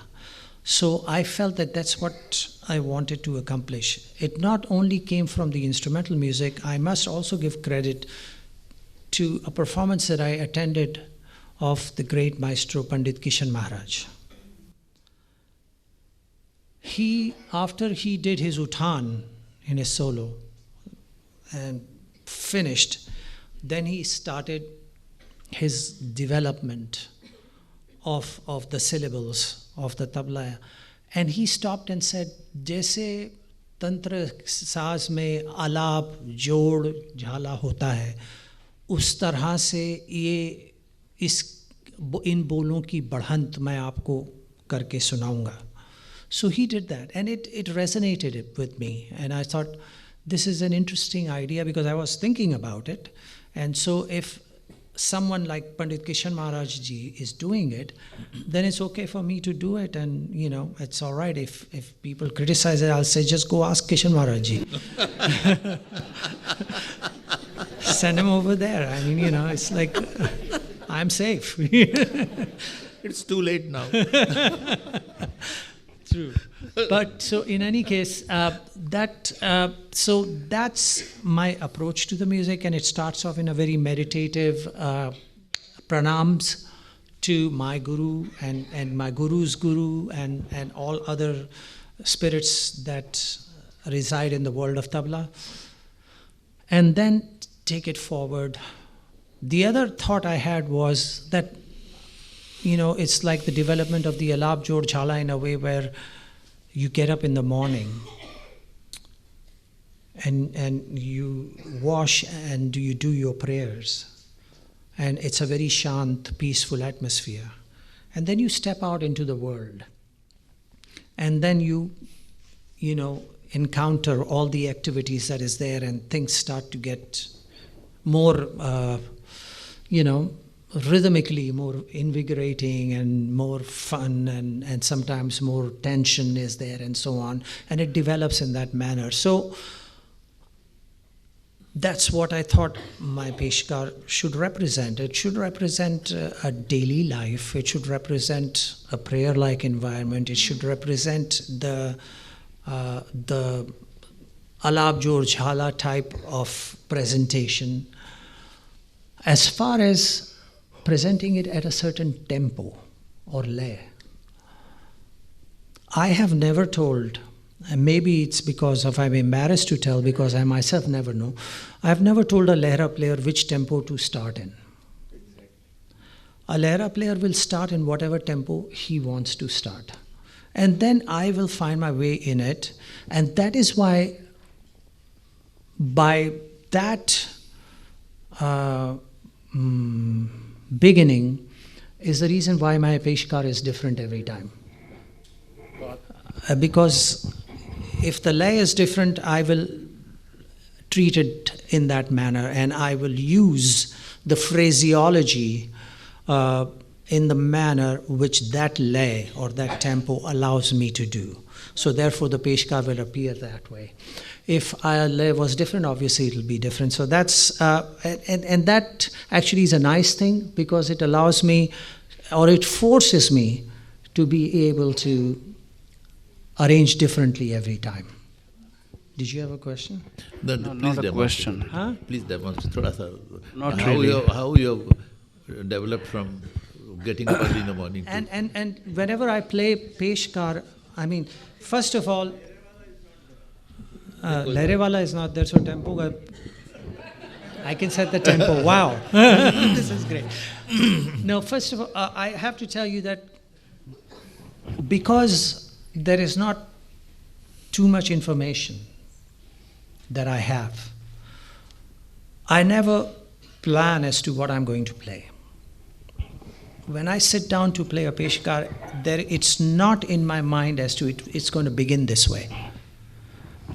There are 3 or 4 ways it can go, and depending on how the lehra begins and what kind of mood it inspires, I will choose one of those 3 or 4 or 5 ways to enter the Peshkar world,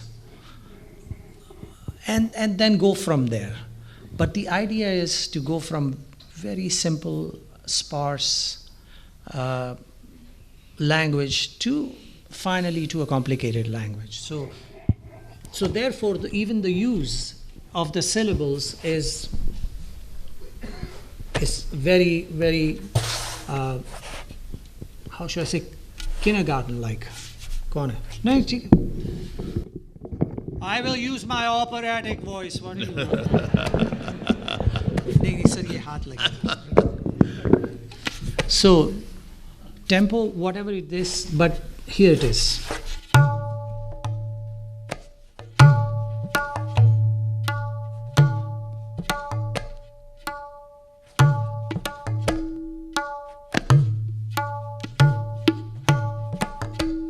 Nine, 10.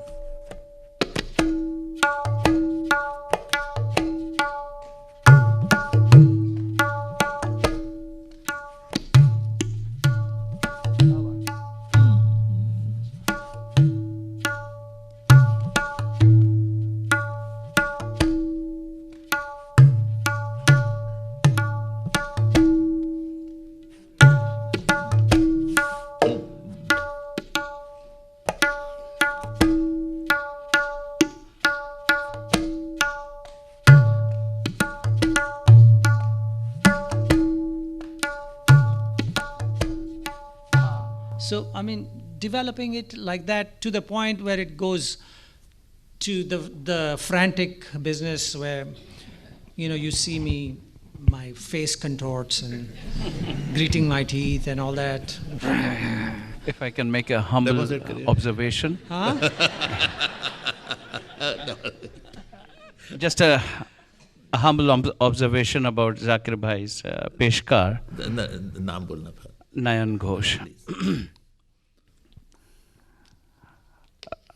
Zakir Bhai keeps saying he has not enough information, but he seems to always, in every performance, portray such a wide area of possibilities that the question of having information or not having information or having less information becomes extremely irrelevant.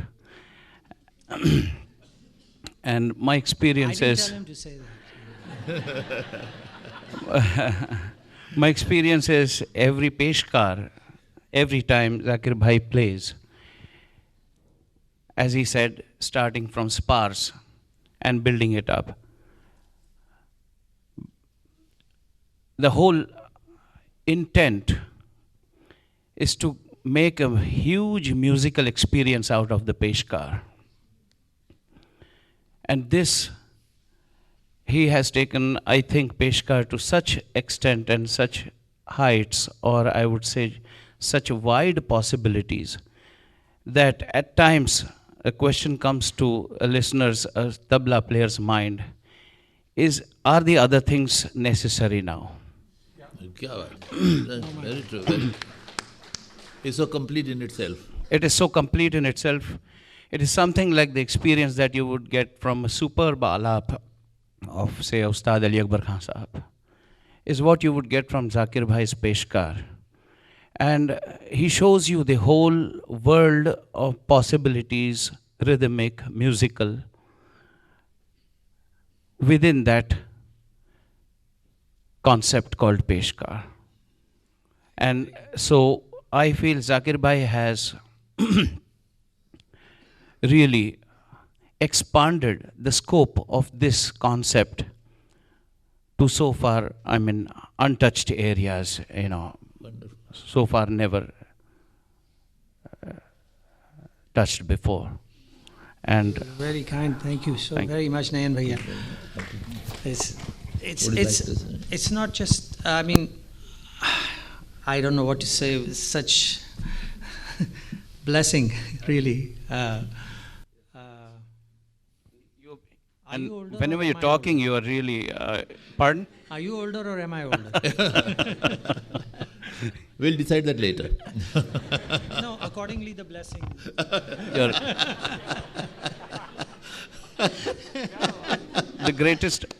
The greatest thing today is, I think, you are always so true to yourself and to the art, and every word that you speak is probably just the ultimate truth that you are speaking out. Well, as far as music and tabla is concerned, I'm not going to fool around with words. It is an art form which I worship. It resonates with me, it relates to me. Like my father said, मैंने इससे प्यार किया और इसने मुझसे प्यार किया. क्या बात है? That's what he said. And I find that to be true. I mean, I think we were discussing this one day at home, that this is alive.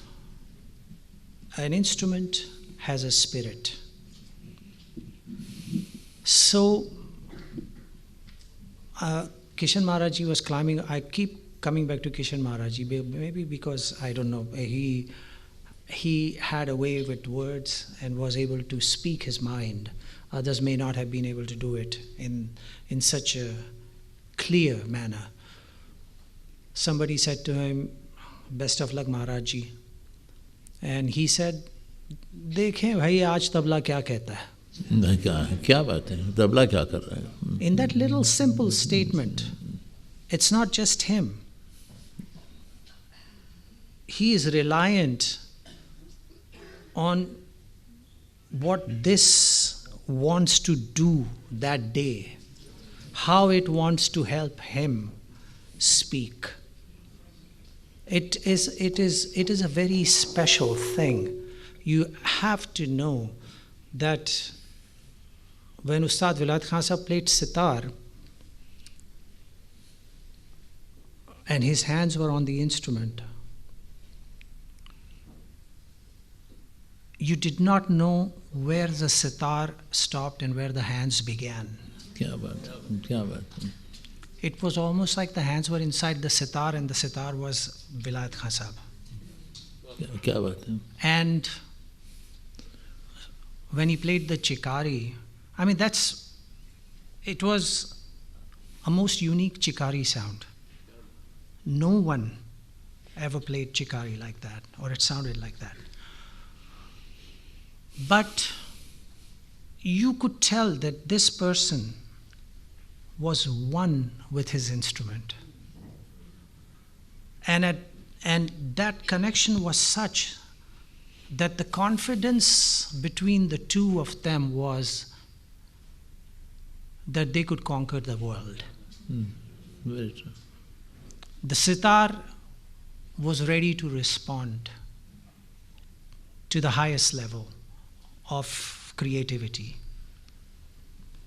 And Khan Sahab was ready to be the transmitter of the projection of that creativity. It was there. You could never separate the Swar Mandal from Bade Ghulam Ali Khan Sahab. He slept with it. Yeah, it was there. You could see he was sleeping, but the Swar Mandal was there. When my father was sleeping on the bed, his hand was still going.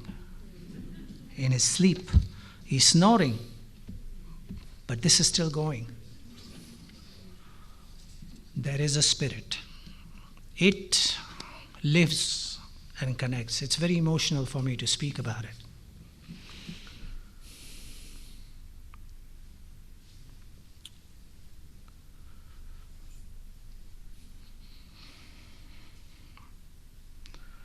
So I have tried to make friends with this spirit. I have tried very hard to connect with it. I found myself wanting at times. I found myself not worthy enough.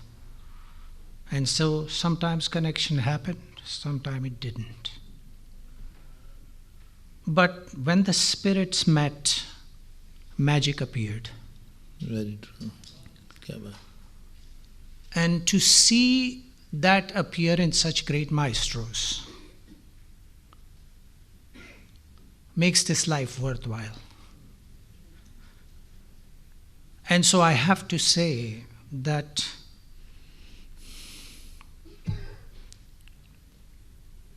someday that connection will be there.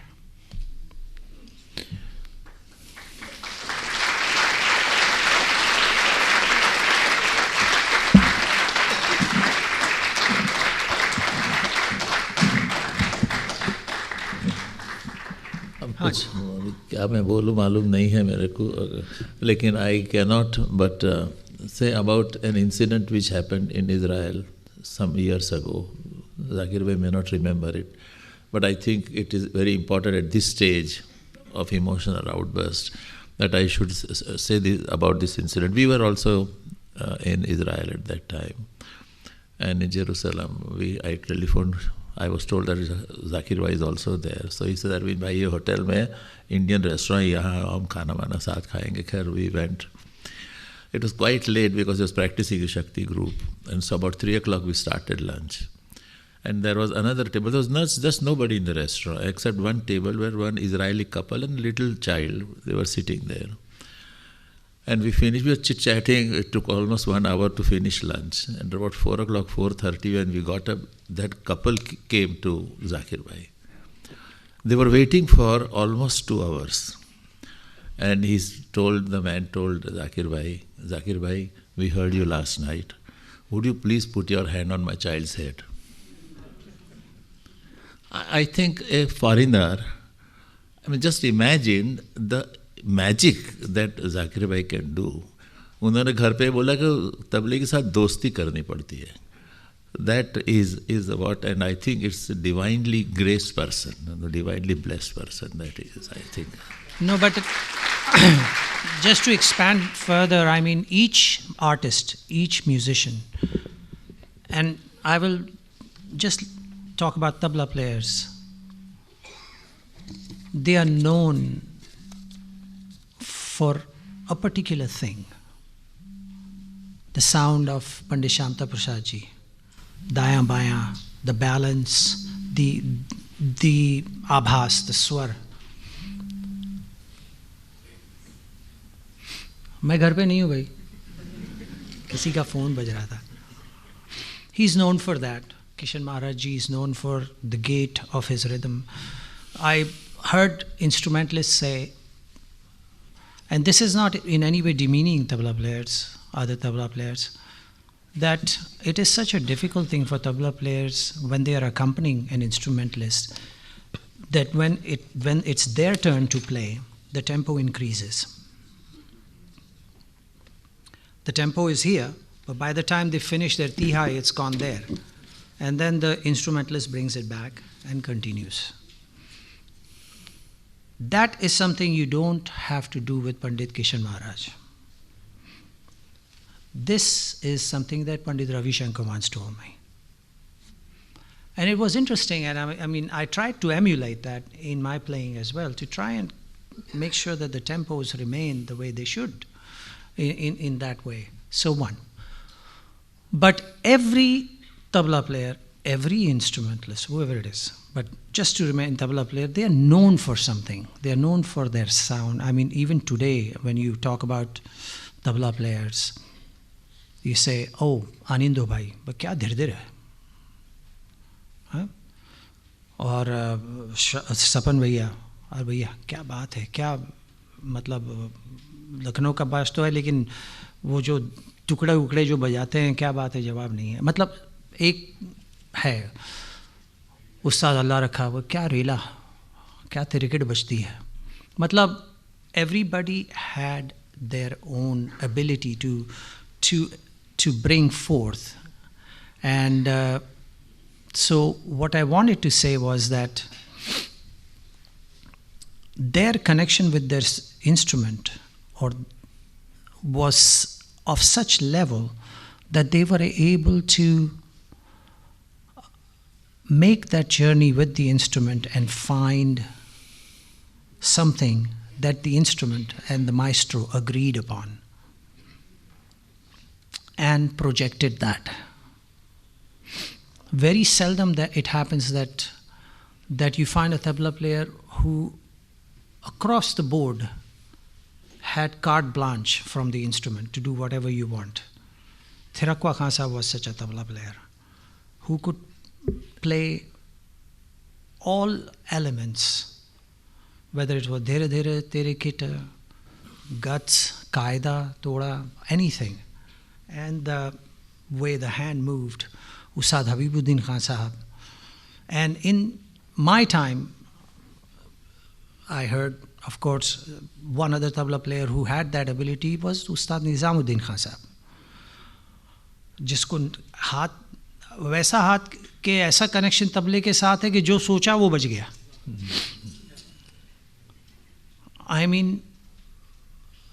like I said, the instrument was ready saying, command me. That is something that I saw with Vilayat Khan Sahab. The instrument was ready to do his bidding, do his will. So similarly, there are tabla players who had that ability and are known for that. Very few are known as somebody who can, across the board, represent everything at the same level. And there is nothing wrong with that. We all have that. It's true. I mean, some people come up to me and say, "Jara ye dhir kaise bajegi, jara bataiye." तो मैं बोलता हूँ, आप सपन जी के पास जाइए. वो जो जैसा बजाते हैं, मुझे नहीं मालूम वो कैसे उनके हाथ से निकलता है, वो ही आपको बताएंगे. क्योंकि it's a fact. What I don't know, what I can't do, I must tell whoever's looking for that information where to go to find it. And so it's important. And when I said that I don't have enough information, it is really true. I think I probably have, all through my life of whatever years of playing, have played maybe 4 qaidas. I don't know many other tabla players who have played more than 5 or 6 qaidas through their life. Only that much. Just that much information. A lot of them have played the same reilas, same guts, same todas. But every time they play it, there's a special experience in it because of the way they communicate it. So, why is it that I say that I don't have enough information? Because I have, maybe there is some information back there, but I've never used more than a certain amount of information. And maybe because of the way I expand my peshkar, I have had no need to be able to look at some other stuff. But at the same time, the ability that my father, my guru, made available to me, opened up to me, and that ability is called what to do with the information. Coming back to that same old statement, what he did was he taught me how to use that information, expand it, to be able to say I love you in 50 different ways. On tabla, some of us, I love you, but there's many ways to saying it. I love you, I love you, I love you. I mean, how you put that together, it's similarly, it's like,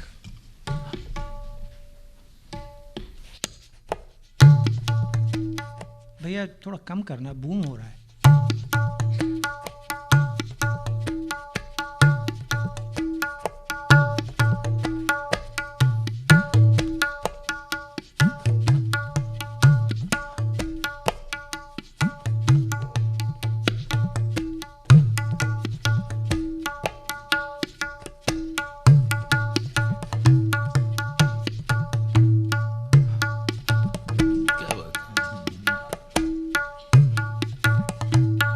Same phrase, I'm not changing the phrase, but just to be able to, within that phrase, highlight certain aspects of it so it appears to be different.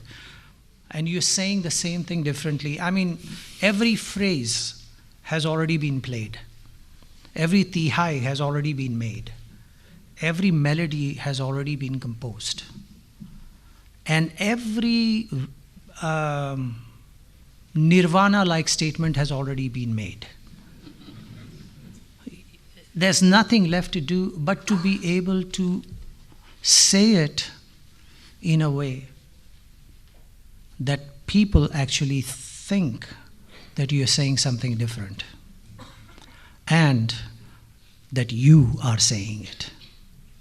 So, I mean, music absolutely allows you to do that, and especially Indian classical music, because it has that interesting contradiction, tradition, but do something new. Very true. Tradition of change, that is true. Zakir bhai, arising from what you said just now, जो हाथ की मिठास है, वो is it God gift or it can be cultivated? And how would you define tasir? Tasir. हाथ की मिठास, I think it's one's own ability to be able to listen. That helps you to be able to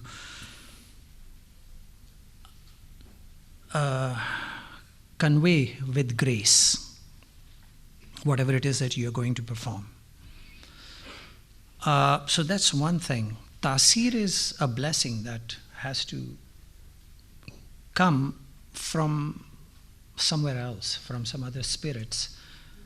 Whether that also means what I was saying earlier about being one with the spirit of the instrument. Mm-hmm. And maybe when that acceptance has appeared and that spiritual marriage has taken place,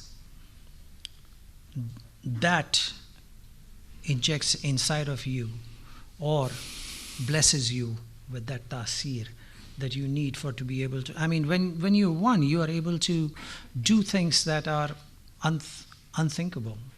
And so that's what it is as far as I'm concerned. But mithas is a melodic element of the rhythmic world. And therefore you must be able to listen and be a singer. You know, there are tabla players or word tabla players who maestros used to say, "Arey wo to गाना बजाते हैं." गाना बजाते हैं जी, बोले झपताला गाया.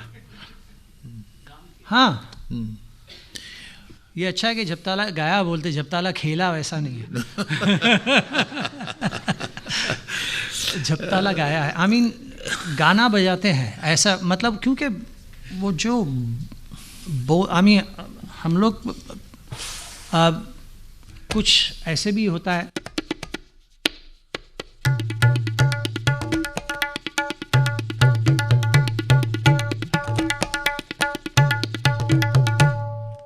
बजा रहे हैं, सेम कायदा है, बट उसको फिर कुछ मिठास देने के लिए melodic element, expressive element, so instead of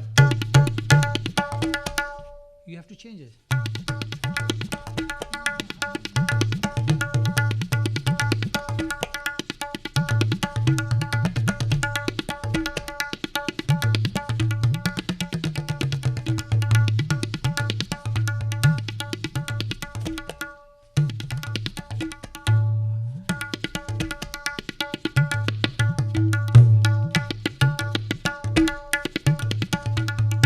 So, I mean, you move it around, you play it, you create some expressive element into it.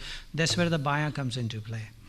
How you can create that melodic oomph into it. So, वहाँ से मिठास आती है. और वो मतलब अगर गट्टे का बजाना है तो ज़्यादा आती है. क्यों विजय भाई? So it can be cultivated, you mean? Ji? It can be cultivated. Yeah, वो राजस्थान में. गट्टे का साग. तो जरा एड्रेस बता दीजिएगा. We can go there. माइनकर साहब घर आने के लिए I think he has spoken enough. तो अभी कंक्लूडिंग 2 सवाल है. जी जी. आप प्लीज, आप मैंने आपको बोला इसलिए Michael.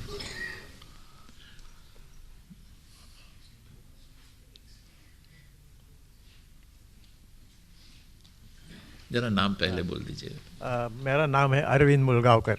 Arvind Mulgaonkar ji, one of the great teachers of tabla in our city. I want to ask you whether you had any interaction with the tabla maestros or tabla players of Pakistan, of Punjab Gharana. Like, you know, Shaukat Hussain, Ustad Shaukat Hussain Khan, then Tafu Khan, Mia Tafu Khan, Ustad Karim Baksh Perna, Yes. or Ustad Allah Ditta Khan. A lot of those people were... And of course, Abdul Sattar Tari, I think, is in States. Yeah, Tari, Abdul Sattar Tari, Ghulam Abbas.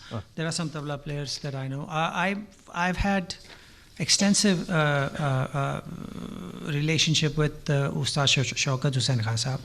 I met him regularly in London and spent many days with him at a stretch for a few years. And when I never got really a chance to go to Pakistan, except once, and at that time he actually came and stayed in my hotel room with me because not because he wanted to stay in a hotel room with me, but because he wanted to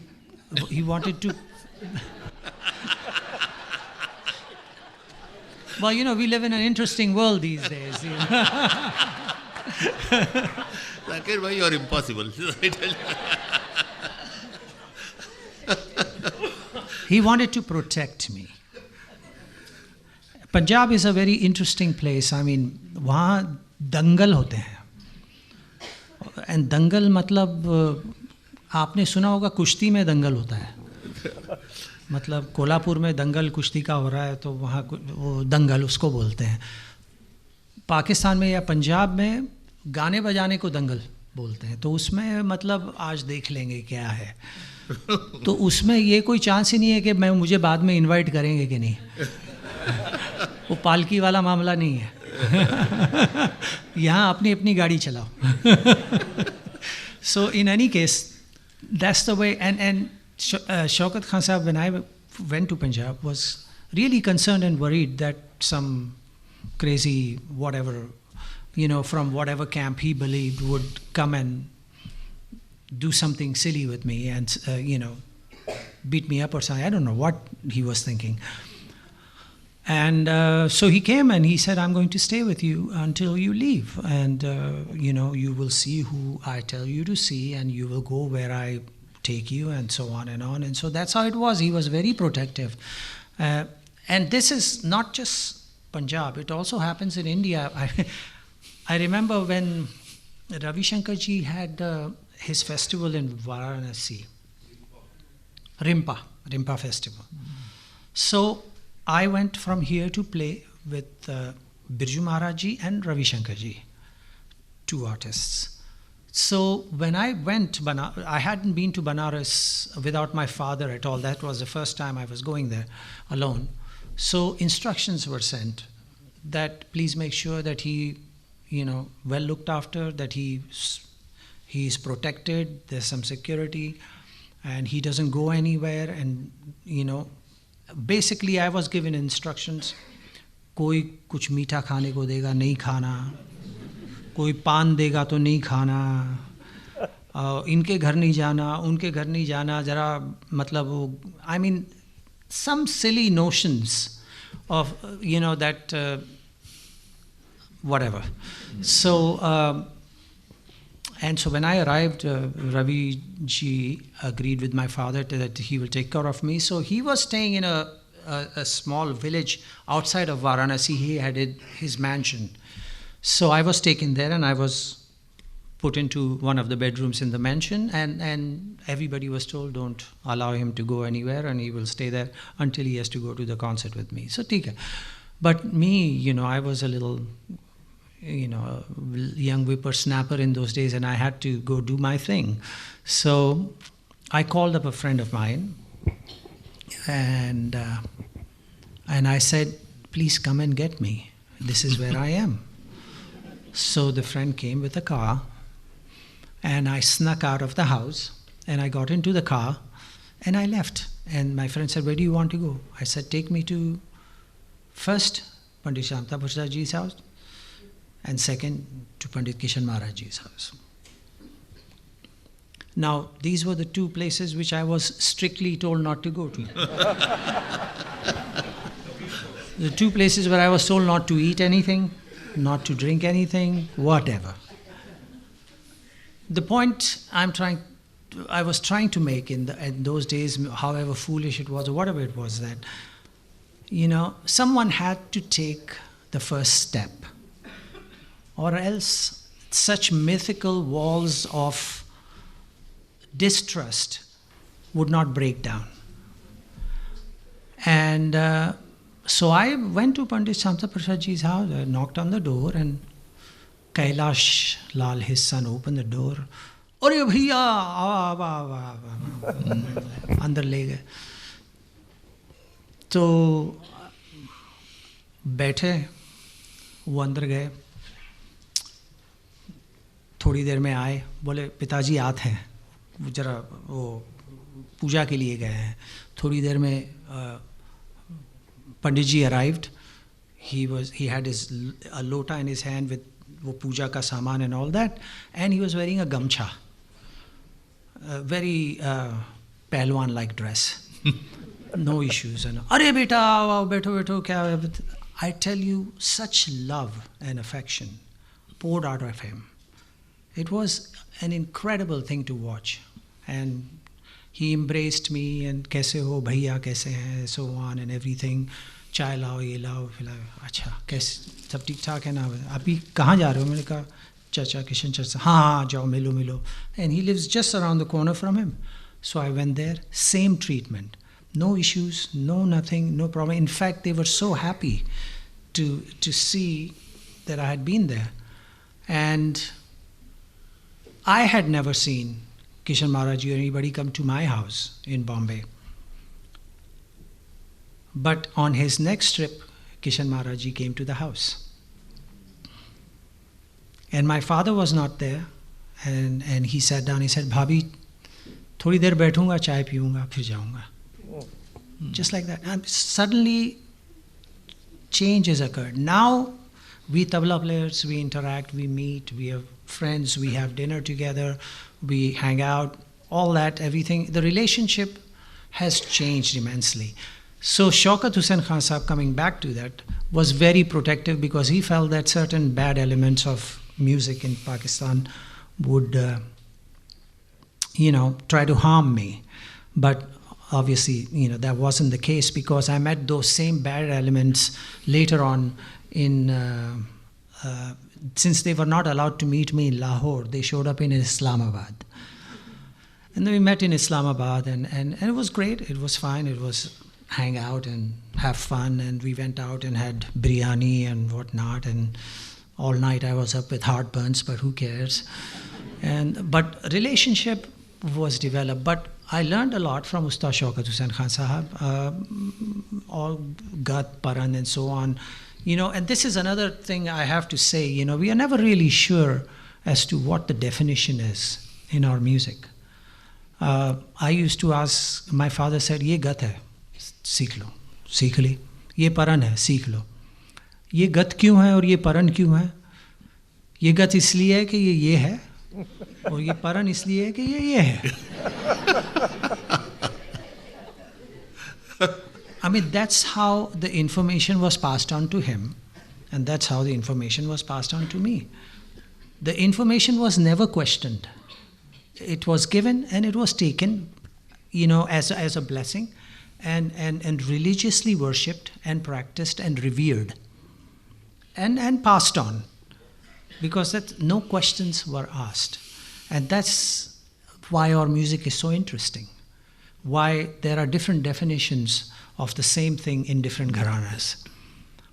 And that's why it is so interesting to be able to be multi-faceted gharana-wise, because then you start to see the reality of something that has been created which is really not there, which is all these divisions which are not there. And so I learned a lot about from Shaukat Hussain Khan Sahab.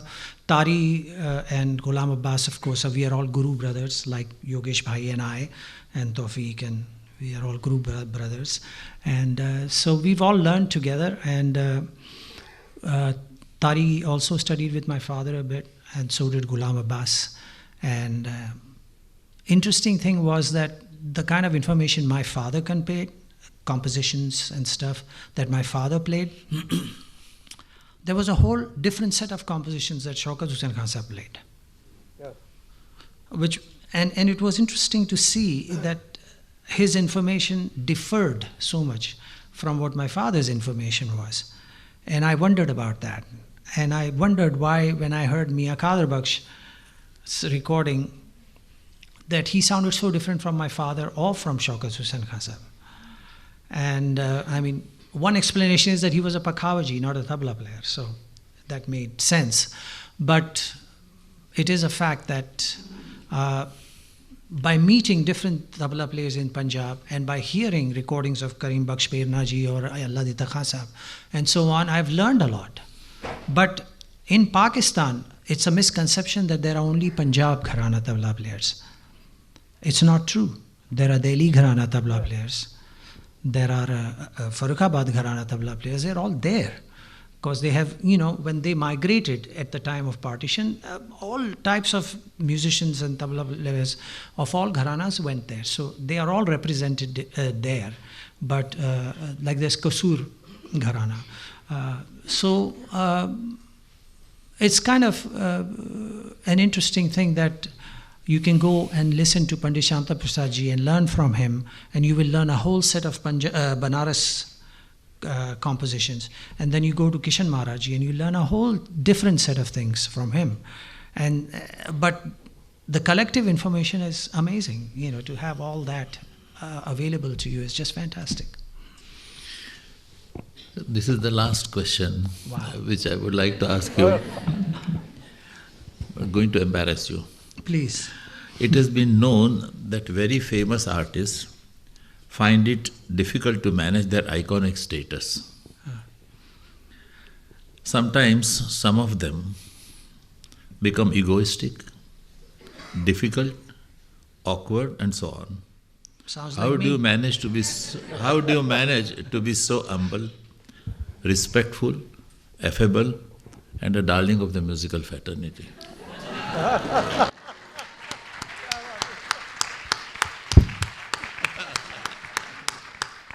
You're very kind, whatever, it's, like I said, my father told me, just be a student.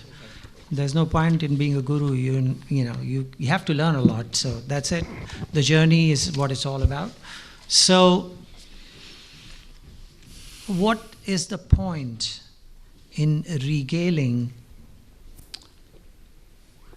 yourself with the idea of being the dog of the day?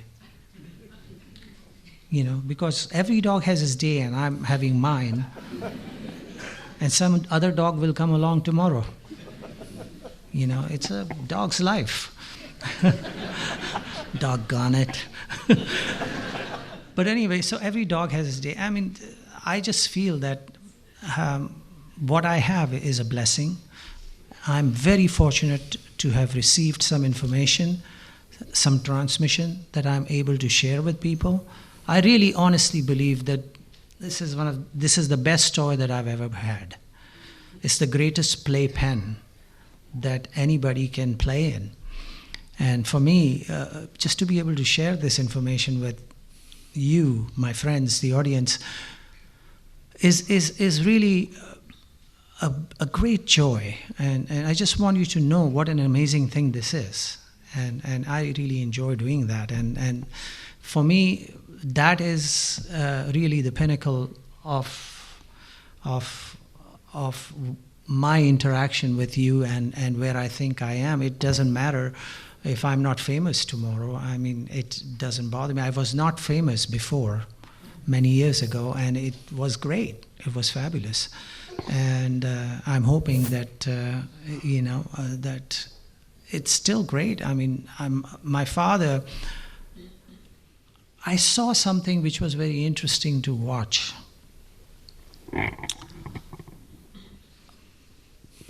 Ustad Thirakwa Khan Sahab was one of the greatest tabla players of all time. Ustad Amir Hussain Khan Sahab was the same. These are people I've known and I've seen and I've interacted with.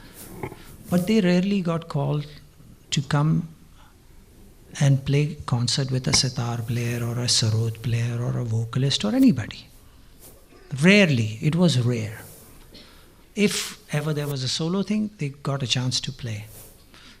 And I used to wonder, do they feel bad that they never get called for such things? Such greatness is not being allowed to fully become what they are, to show their ability in all facets of music, and share their knowledge and interaction with instrumentalists. I mean, rarely you saw Tariq Khan Sahab maybe playing with Ravi Shankar ji or Vilayat Khan Sahab or somebody. Very rare. Never happened. Huh? बाल गंधर्व जी के साथ बजाया, correct है, एक ज़माने में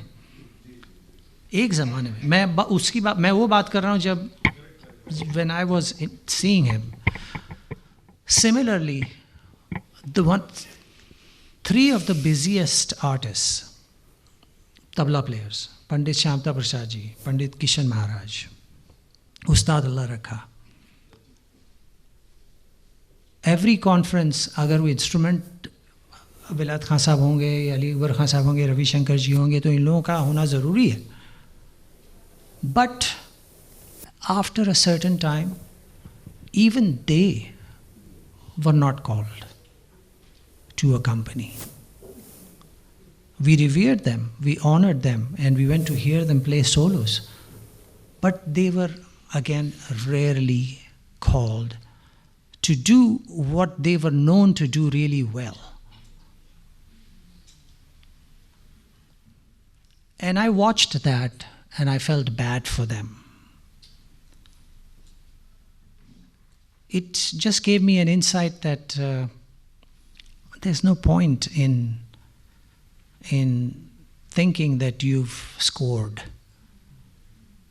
You know, it's just today, and then someone else will do it tomorrow, and you'll be loved and honored, but your space will be there. You won't be the center of attention. So there's no point in getting used to it. And that's what it is.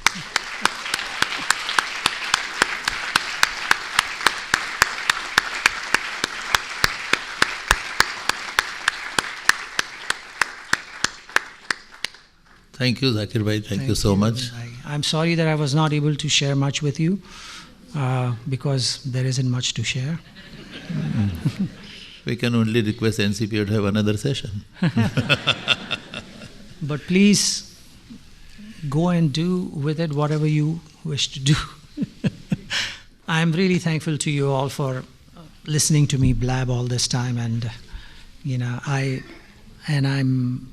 I'm sorry to have been embarrassingly emotional about my contact with this instrument, but it is very intimate. Thank you.